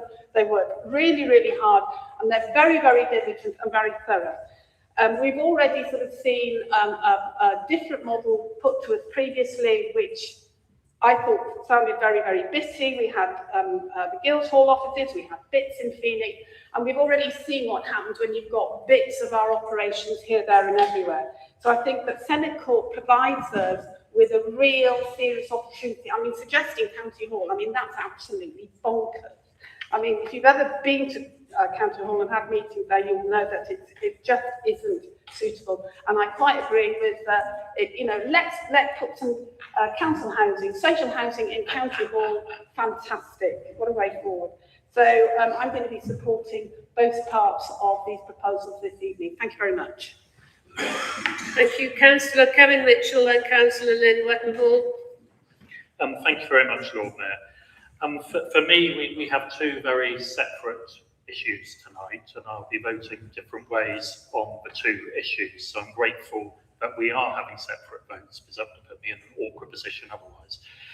In terms of Senate House, I agree completely with my colleague, Councillor Mitchell, on all the points that he made, and sadly, I cannot support that this evening. However, when it comes to the MRF, I was the portfolio holder many years ago that covered that area, 16 years ago actually, and even then there were issues at the MRF. And it would be remiss of us all if we don't tonight say how brilliant the whole team are at the MRF, and the conditions that they work in are extremely challenging and difficult, but they do an absolutely outstanding job, and we should be grateful to them for that. And this project is exactly what they need to give them the facilities that allows us, the council, to move things forward, and the new UA can take that forward with them as well. And fingers crossed, the recycling rate will also greatly improve. I recall that my recycling rate was 36.9% when I relinquished being the portfolio holder. So I very much hope that we get way above that once we have this in place. So I'll be supporting the MRF, but I will not be supporting Senate Court. Thank you. Councillor Wetenhall and then Councillor Wood. Thank you. I think I just want to say I feel very disappointed that this report it hasn't given us all the information we need. I think I'm not the only one in the room to be really surprised to hear that the design doesn't include meetings for the council, so presumably that's an extra cost somewhere, paying someone to meet in a council room somewhere. But I think that might have been mentioned up front to save us having to realise it through looking at these really very hard, for somebody like me, I'm so bad at diagrams like this, so I just would like to have a bit more clarity. And also, I'm probably not the only one to be surprised to hear that the Unitary Council will be selling the site, not Exeter City Council. I therefore suggest that, of course it's closed, the recommendation 3.1 is highly misleading, because it says the recommendation is to enable the City Council to deliver on long-standing ambitions, including additional housing. So that shouldn't read the City Council, it should read that it will enable the City Council to deliver on long-standing ambitions for recycling in the city and the challenge of Belle-Ile and the park and green spaces, but the benefits of housing will be for the Unitary Council. And it may seem like nitpicking, but reading that report does make one think that it's the City Council that would be selling the site. And so I just feel quite misled as a councillor by the tone of the report missing out those two things. The other thing I'd like to say, I will definitely be voting against Senate House as well, and I think it's ironic when we look at most of the council buildings we have around the country, they were all built on an incredibly outdated model. And I think the likelihood of modern local government is going to be all about a mix of places, co-location with other agencies, front-facing services being where they need to be, and then the hidden services, the services that don't need to be facing the public, you know, can be hidden away. So I just think it's to base all this on a senior officer's assumption that a council will want a city centre site. Yes, it may want a city centre site, it doesn't mean it will need all of its operation in a city centre. So I agree with my colleagues, I think it's just a huge waste of money, and I think we should defer a decision on Senate House until at least we hear back on the LGR decision. Thank you, Chair. Thank you. Councillor Wood and then Councillor Vizard. Thank you, Lord Mayor. I would say that both these schemes are very, very similar. They're pragmatic, unbelievable opportunities, and they reduce the unknowns, the risks, and the costs.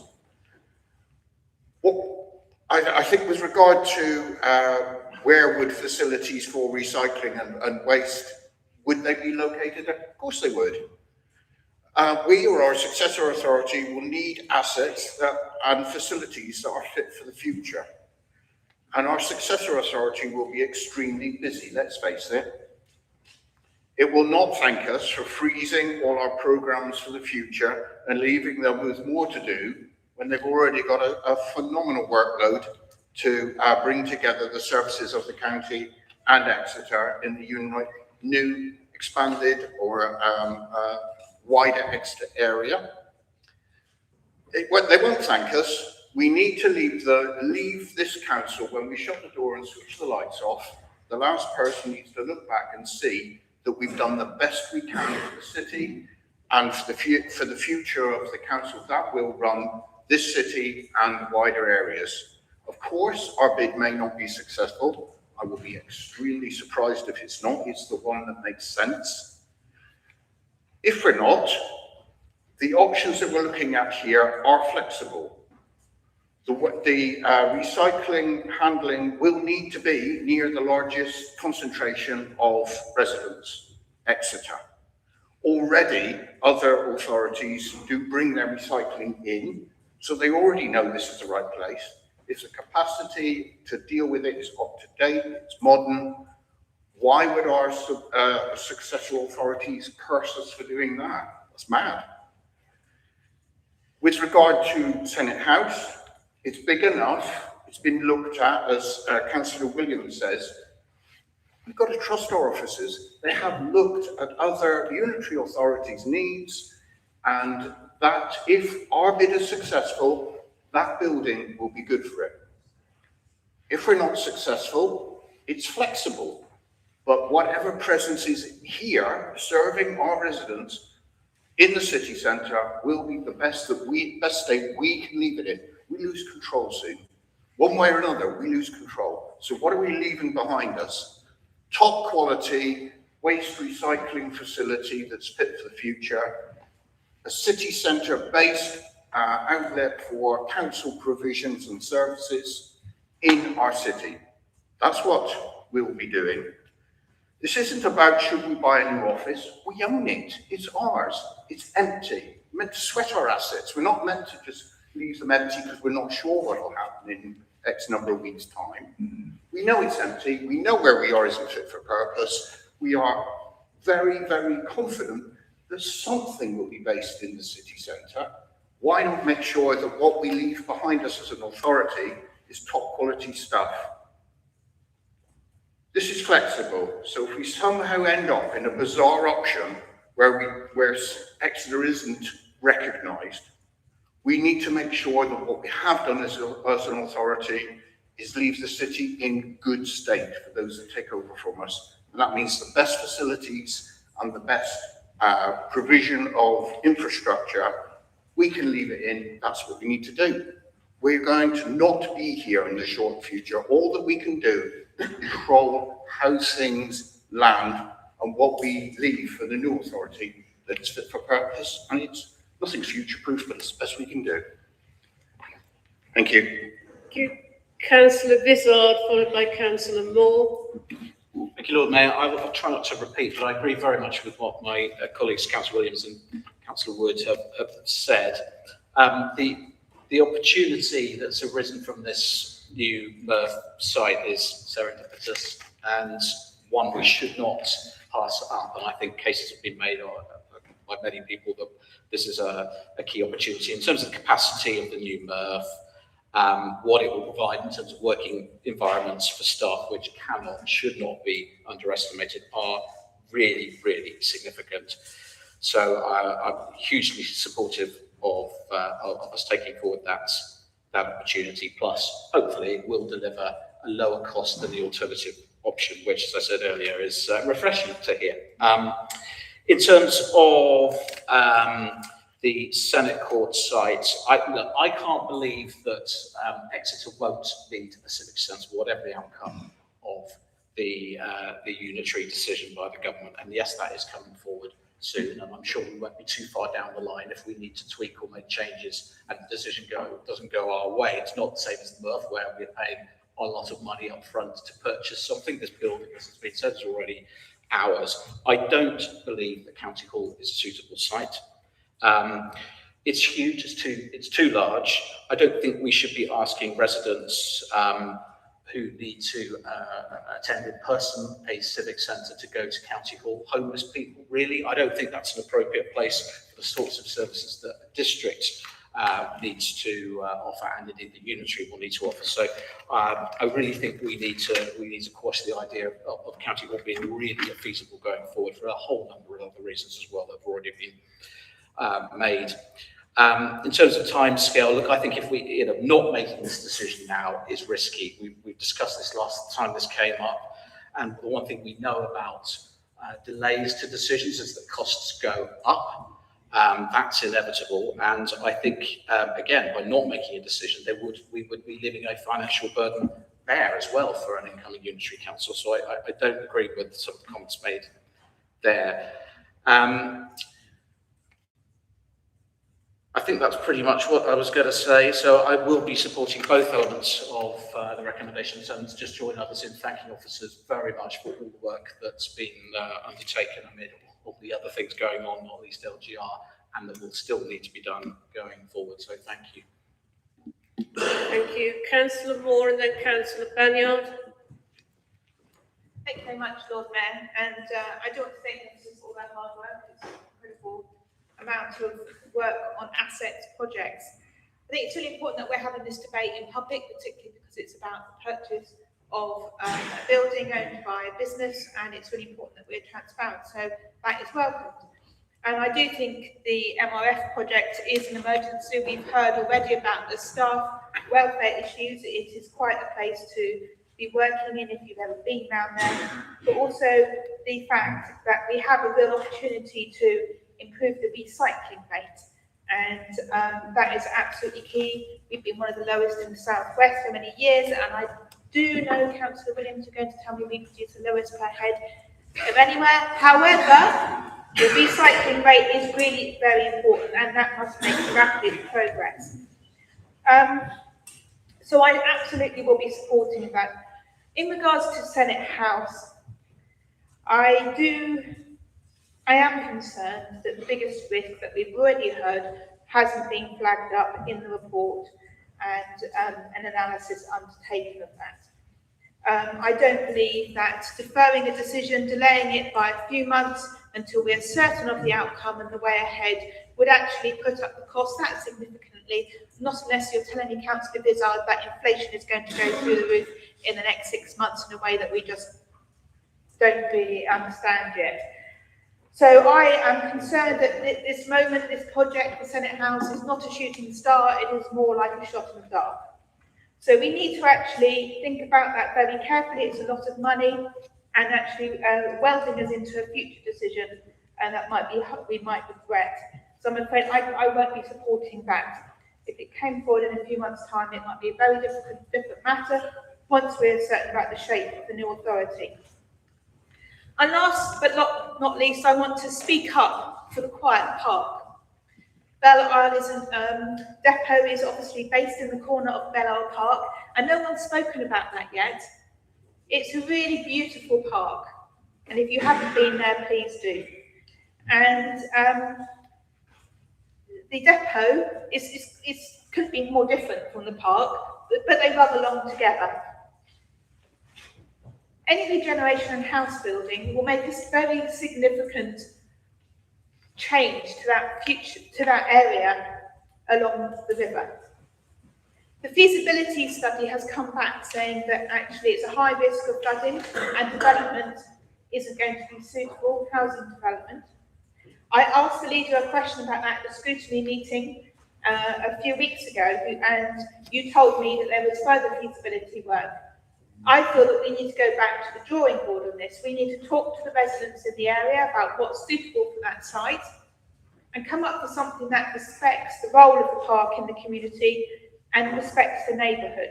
There could be plenty of uses, but selling it and the maximum density housing in a large block that was previously looked at on that site, I don't think is suitable. So I'd ask the leader to be really clear and indicate what he envisages will happen with that site. Thank you. Thank you. Councillor Banyard, followed by Councillor Atkinson. Yeah, thank you, Lord Mayor. I'm going to talk about Senate Court. I'm very happy with the MRF plans, and I'll be voting for those. I want to ask the administration a simple question tonight. Why the rush? Why are we being asked tonight to commit millions of pounds to fit out Senate Court for Exeter City Council when we know we will cease to exist in 2 years' time? Let us think about what we don't know this evening. We do not know what form the new unitary authority will take. We don't know where that authority will be based. We don't know what the regeneration plan is for the Civic Centre site that we're proposing to abandon. And finally, we heard from Dave this evening that we don't know the status of County Hall in any LGR divorce settlement, so that could be available to us. That's a whole lot of don't knows that I'm not comfortable with waving through. But it seems that Labour have been gifted crystal balls that the rest of us haven't. Perhaps they could hand them over for us to have a play with. Then we'd all know the outcome of local government reorganisation. We'd all know exactly how many desks the new authority will need. And we'd all know exactly where the authority will be headquartered. Most remarkably, they also appear to know the outcome of the report on the future regeneration opportunities at the Civic Centre site, you know, the one that's coming to executive in March. The sensible course is obvious, that we wait 6 months. 6 months gets us the report next month, a clearer picture on LGR, and what do we lose by waiting? When asked about the risks of delaying this decision, Dave said the only risks are that we might move in a little later, and we'd incur roughly £4,000 a year in heating bills for Senate Court. Senate Court isn't going anywhere, we own it, and we'll make a better decision when we have all the facts. I'd urge all of us in here, stop playing with your crystal balls. Let's wait for the facts and then act on those. Thank you, Lord Mayor. Councillor Atkinson and then Councillor Fulham. Yes, thank you, Lord Mayor. And can I thank the officers for their very clear report and presentations tonight. And what's clear is how important leadership is. And I can commend the leadership being shown by the office today in steering this council to making the right decisions at the right time. And let's be clear about this. I support everything that my colleagues have said in front, and I'm very concerned that despite those clear recommendations, there are still answers that you haven't heard, because I heard the officers give us the financial answers, and I would be voting for this on one only, and that is that both solutions that we've been given tonight meet our climate change net zero objectives. We're moving from an a carbon gushing two buildings, and we're saving money on that. We're meeting those. I'm surprised that the parties opposite have not identified that one reason alone for going ahead with this. And we do have to make, and being leaders means you do have to have foresight, and you do have to assess things. And the officers in front of you here have got that oversight, and they've given very clear reasons to you as to why you can vote for this today, because we do need a civic centre where the homeless people can come to our transport hub and go and meet us. And even if there is local government reorganisation, Exeter is going to be at the centre of the travel to work area and will need a civic centre. And I'm sure that in the scheme of things, that if other areas join Exeter in our proposals, they will want to have a similar hub in their localities, say Exmouth, for instance. So we cannot here tonight, and we're not being asked here tonight to decide on the entire local government review. That will be for the shadow authority. And if you recall, when we had COVID, we had meetings at the Corn Exchange, we had meetings at the university. And we are blessed with a city with so many options for holding meetings that isn't, frankly, an issue. The Senate will be good for committee meetings, as has been established. We've got plenty of options elsewhere. As for County Hall, I mean, I spent 8 years in that County Hall, and you wouldn't want to bear the cost of that. It's incredibly climate change unfriendly, etc. So just take that off the table for all the reasons the officers have said, and for climate change alone. So I am going to be voting for both recommendations, and I hope my colleagues here will join us in congratulating the officers on this clear-sighted recommendations moving forward. Thank you. Thank you. Councillor Fulham, followed by Councillor Reid. Thank you, Lord Mayor. I must admit, we're coming into this meeting, I was not very positively disposed to either of the proposals. My main concern is LGR and fettering the discretion of the next authority, whoever that might be, because we're making decisions which are going to be binding on the next group of people. I don't know how many of us are going to be there, but that's not really relevant. We need to let them make their own decisions. But I've been persuaded by various arguments that the MRF investment is worthwhile. I'd like to see a thread of the financial case from the outset of the project where we are now, because it seems that the original concept has generated an overspend in terms of projections, and comparing that to the new proposal, which is more cost effective, gives the impression that we're saving money, where in fact we're mitigating a loss in money. This council, over the many years I've been in it, has undertaken many capital projects, and I wish the officers good fortune in actually delivering this somewhere near budget, because unfortunately their predecessors on a regular basis substantially fail to reach on existing budget. So it's a good thing, but we need to get it for good value. I will be voting for that. The second concept of Senate Court has been mentioned numerous times. I won't repeat it in detail, but it seems ridiculous to me. I'm open-minded in my decisions. I encourage everybody to be open-minded, but the party opposite, in my experience, again, for many decades, always act as a block, and none of these individual cognitive functions are applied if they're concerned about the collective view. But that aside, it's a short period of time. We need to wait. We had recently our elections cancelled because of the lack of capacity of our officers, and now we're proposing to accelerate 2 major projects at great speed in parallel with preparing for reorganisation. And I would suggest that we can the Senate Court one, put that in the bag, and let the officers crack on with delivering our elections. Thank you, Lord Mayor. Thank you, Councillor Reid, followed by Councillor Wright.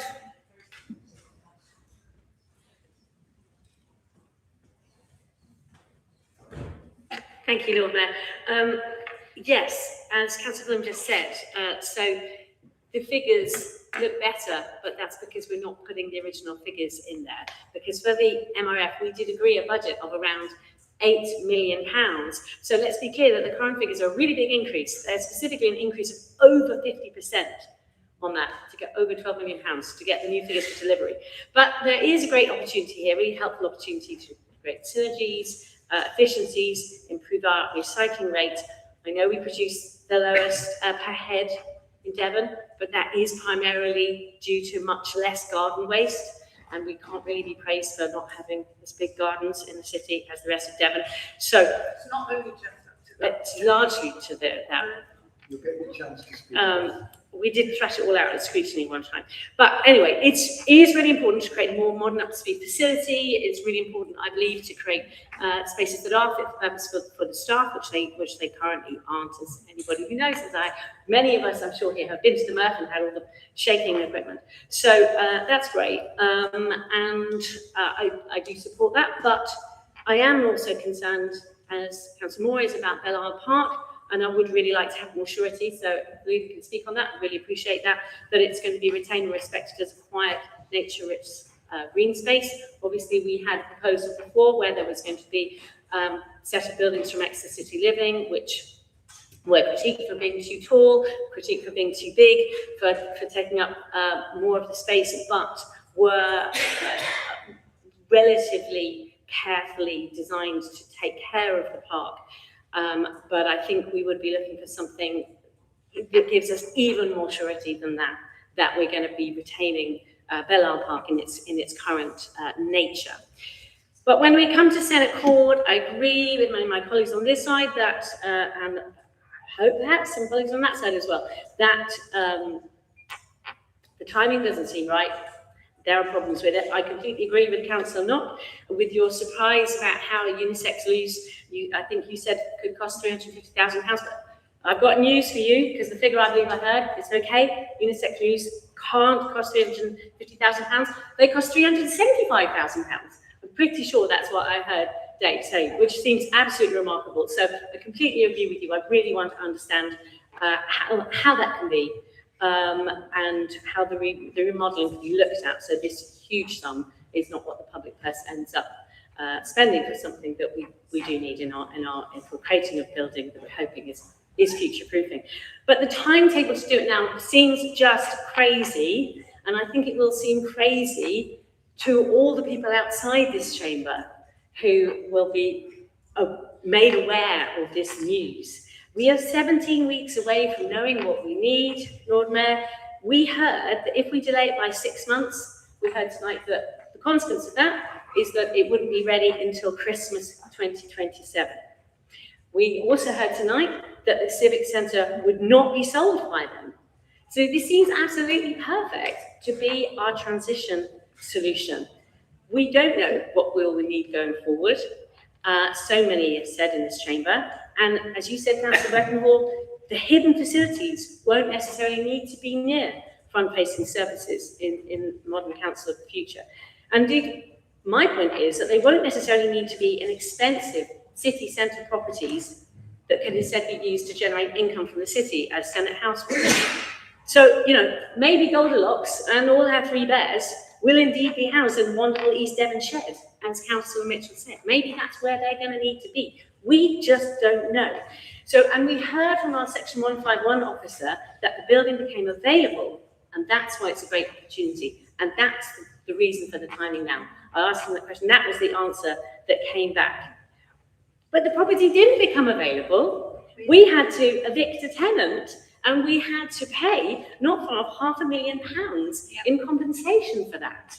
So the timing of this from the get-go of when we were asked to okay that payment just a few months ago, when we are so soon to finding out what the future is going to look like to the governance of Exeter, seems just crazy.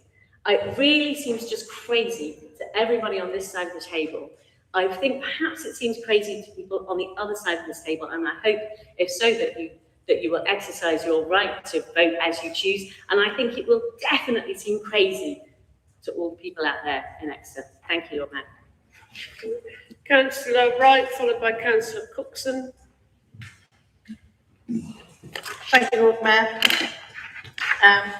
Don't want to repeat anything if I can help it, but as far as the MRF goes, that is just a no-brainer for me. This has been years and years and years now, where the staff over there, the staff that are managing that facility, and the directors have been looking to find better premises for them. So the fact that these premises have come up right across the road is great and absolutely brilliant for the staff, as has been said before. And I'm really pleased with that, to see that there'll be space, a learning space, and I'm sure Matt Holland will make the best use of that. And congratulations to him, one of our staff who's recently been acknowledged and commended for the innovative work that he does. So that is all really, really good. So absolutely, I'm pleased to hear that looks like everyone on the other side of the benches thinks the same. When it comes to Senate Court, I'm going to be honest with you, I wasn't 100% wedded to it to start off with. And I take what you've been saying about the timing, and I'm sure that when you look at it that way, that seems to make sense. But there's another way of looking at it.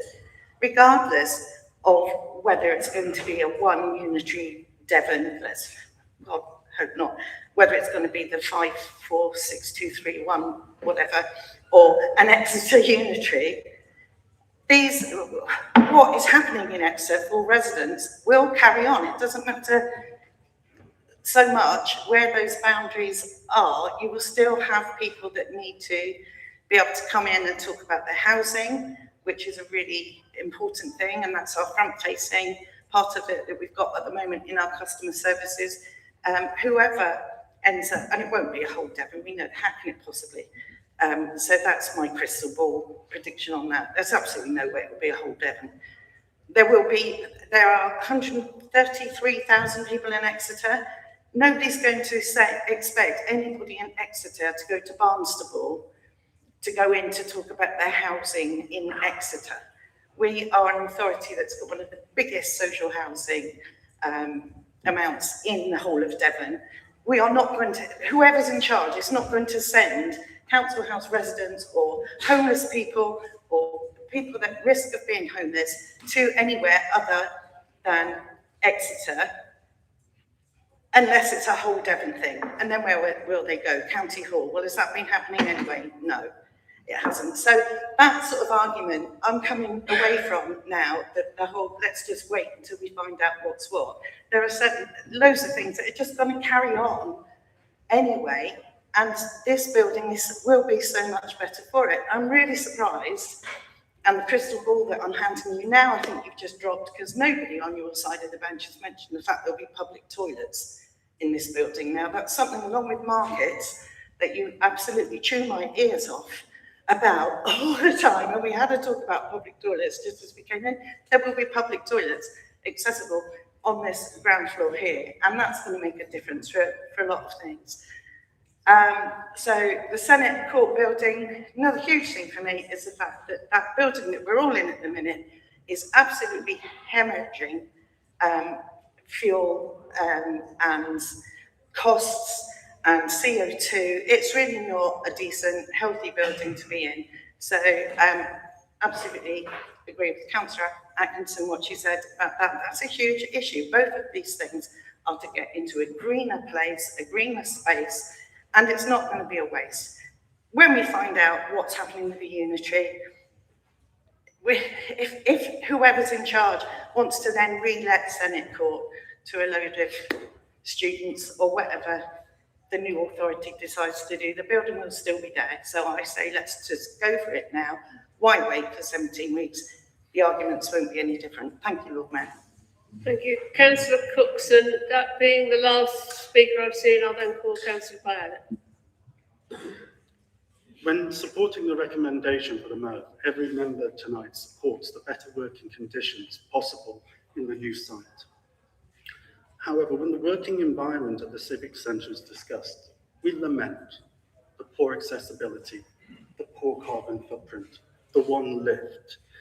What I can't understand is why doesn't this council tonight want to ensure that all our staff, whether frontline or back office, work in warm, modern and accessible buildings? Thank you. Councillor Violet.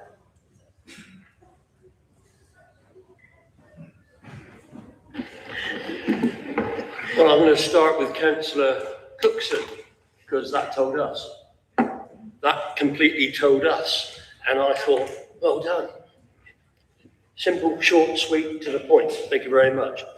But going through some of the remarks made, Councillor Knott, yes, it is sensible, and that was a sensible contribution. And I noticed the contribution veered away from sensible shortly after that. I think in relation to the issue of toilets, gender toilets, I feel sure the Chief Executive will follow and comply with whatever legislation, whatever rulings there are. We will ensure that we will be fully compliant on that score. Now, a number of people have raised that, and we will make those decisions, and we've delegated that to the Chief Executive, and that is right.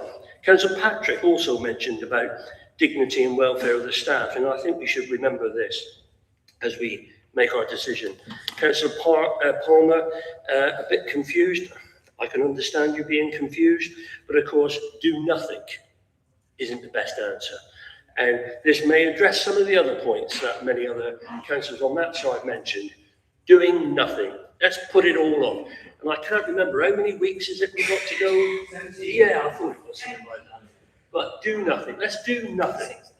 Directors on LGR, do nothing. I think the leaders have been in a meeting with me and my executive, you know full well, sitting back, doing nothing, hoping it will all come out okay in the end is not the answer. But I understand the politics of all of this, on why you would want to continually have a pop and rubbish what we're trying to do here in this council. And so, Michael Mitchell, I wrote down here about kicking the can down the road. Well, we want to recycle that can before you kick it down the road. And that's exactly what we want to do. And this let's wait argument, many other people have said over there, I don't think makes a lot of sense. Councillor Williams talks about opportunities, and she is correct. I think it is an opportunity, and many, Councillor Wood, Councillor Vizard, Councillor Atkinson, of course, talk sense about what's going on about the climate change and what we're doing for climate. And of course, the leader of the Green Party, Zach doesn't talk about that at the moment, so that's off their agenda from what I can understand. So I think that's important that we are actually doing the right thing there. Councillor Wellington, I understand you were disappointed. I've been told off for saying I'm disappointed, but I'm not allowed to say I'm disappointed. Somebody tells me off if I say that. Councillor Wood, you summed it up well. Councillor Fizzard, as I said. Councillor Moore, you tried to take us down a rabbit hole about Belle Isle. I've looked through these proposals, and there are no proposals about Belle Isle. I don't know why we were talking that. It's a distraction, it's confusion. We are not in the recommendations. In the recommendations does not say what we are doing with Belle Isle other than vacating it potentially. That is what the recommendation says. If we were to sell, if we can sell it, with all the issues about floodplains and everything else, if it is, there is a buyer, that paper will come back to this council and we will decide appropriately. Point of order, Lord Mayor. I just want to reiterate the point that I made. Which it's a point of order yes, or a point of clarification? Point of order, standing order 15, Lord Mayor. I referred to the report and the recommendations, and recommendation 2.6 notes. Just wait a moment, please. Just.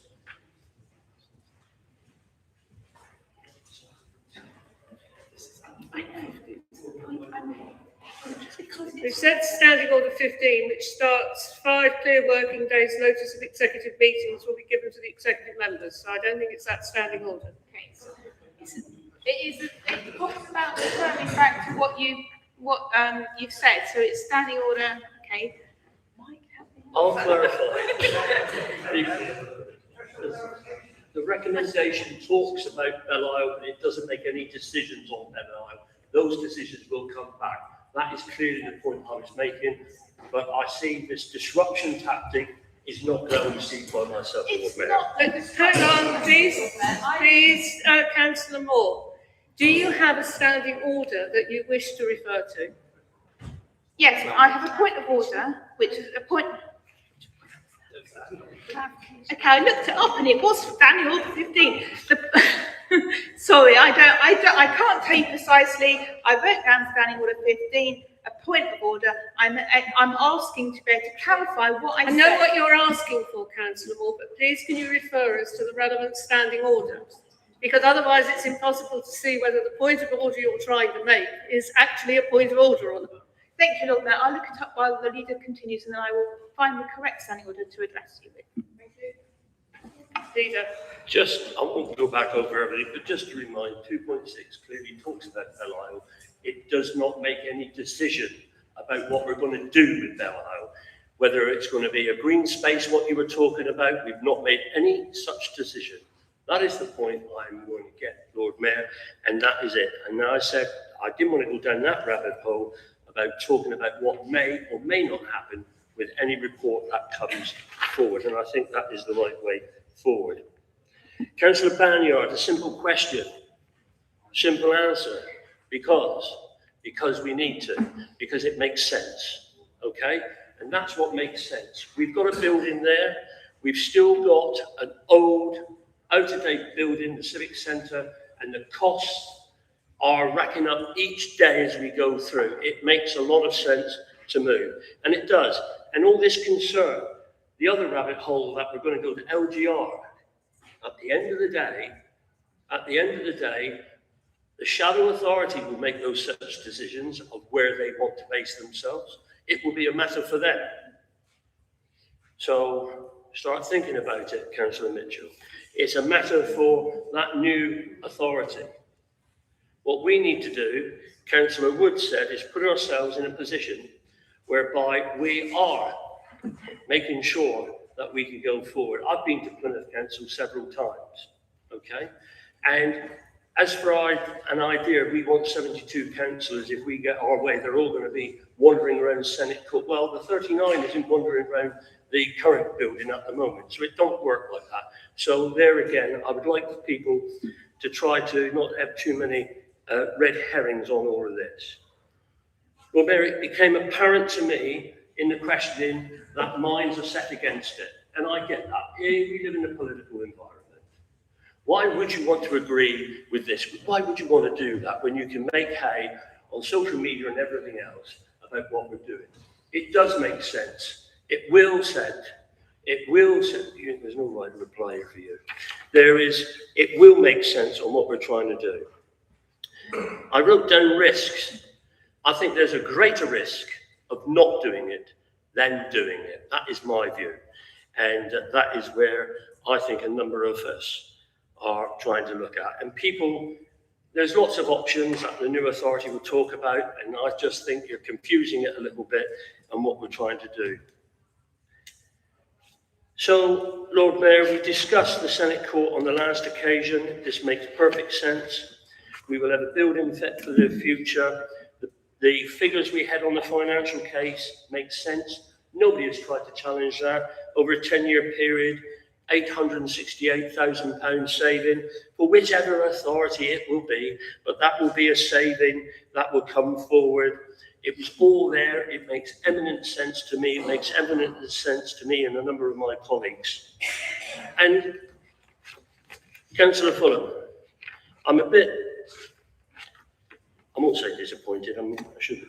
Why do you keep going on and make this sort of insult, if you don't mind me saying, to this group by saying you've all made your minds up, you haven't got any thought, you continually do that, and with all respect, I'd rather you didn't. You know exactly how party politics work. You don't whip your people, that's exactly. You've no need to, you're not in power.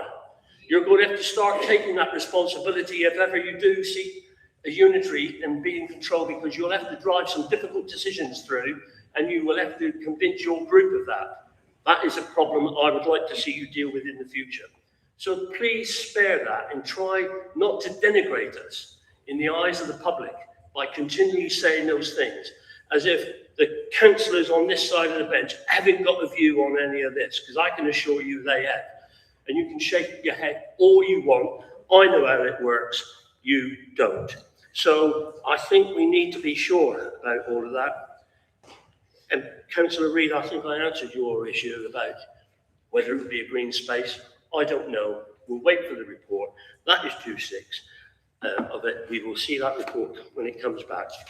It makes perfect sense. Both of these things, I thought we might have had a bit of unanimity in this room over this. Clearly, it's being used as a political football, the Senate Court. You've heard it. Thank you, Councillor Williams, when you said about the officers have brought this report to us. They've done a lot of work. It's not a politically based report. It is a matter of fact and makes sense. So I don't think you should start trying to use this as a political football, in my view. So, Lord Mayor, I generally hope that people will move to vote for both all of the recommendations. I know there's going to be 2 votes. I really hope they would do it. This is right for the city. It takes us going forward. We will have a proper modern building.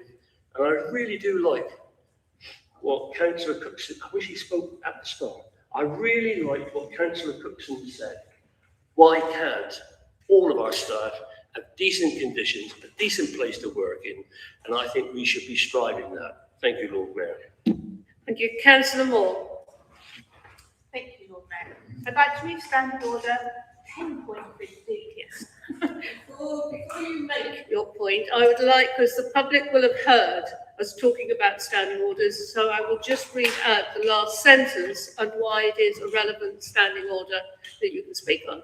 The last sentence says, a personal explanation shall be confined to some material part of a former speech by him or her which may appear to have been misunderstood in the present debate. And that's the one you're referring to. So do you have anything to add to what you already said?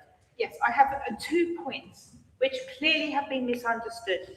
First of all, it's been very clear, and I used the word specifically in my speech, not to not make a decision, but to defer. That's very different. The second issue I asked is for clarification from the leader, because it's in his portfolio, about the nature of the feasibility study in relation to the Belle Isle depot, and that's what I was expecting. A response to that It is not about political football. We're here to represent our residents, and that's why I asked that question, because the recommendation in 2.6 is about a further report. By the time it gets to further report, that's the end of the process, pretty much.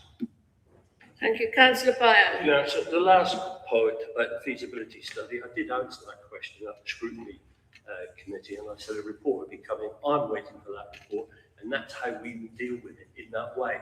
I'm not going to prejudice anything about that. I believe the officers will bring that forward, and I will look at it at the time. And so I think that is important. So that's my position on that, Lord Mayor. Thank you. Thank you, Leader. We will now move to the vote, and as I said at the outset, we will be voting twice. The first vote is on the recommendations relating to the material reclamation facility, which appear on page 3 and the top of page 4 of the paperwork, items 2.1 to 2.6. Can I see all those in favour?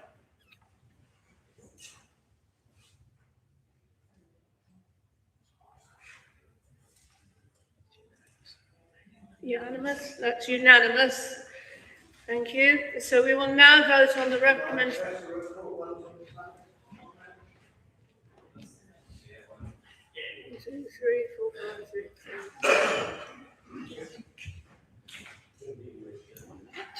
Just a moment while we find the correct piece of paper.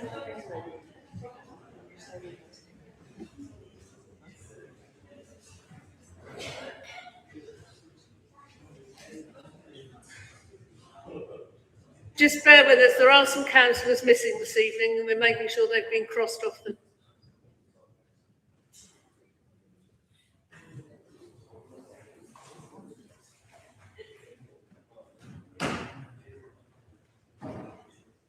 Right, your names will be read out in alphabetical order. Please reply clearly so that we can hear.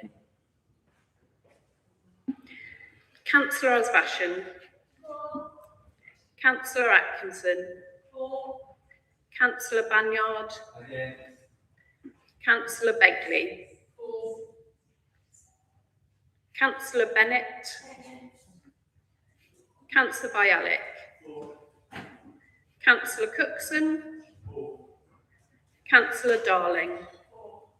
Councillor Fole. Councillor Fulham. Councillor Haig. Councillor Harding. Councillor Holland. Councillor Hughes is not with us this evening. Councillor Hussain. Councillor Ketchin. Councillor Knott. Councillor Miller-Bowen. Councillor Kevin Mitchell. Councillor Michael Mitchell. Councillor Moore. Councillor Palmer. Councillor Pothouse isn't with us. Councillor Patrick. Councillor Payne.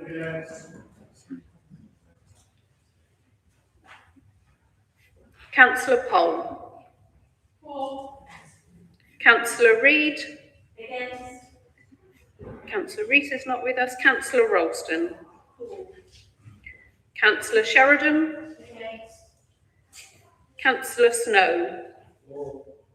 Councillor Vizard. Councillor Wardle. Councillor Wettenall. Councillor Matthew Williams. Councillor Ruth Williams. Councillor Wood. Councillor Wright. And yourself, Lord Mayor. Oh, I'm abstaining. Thank you.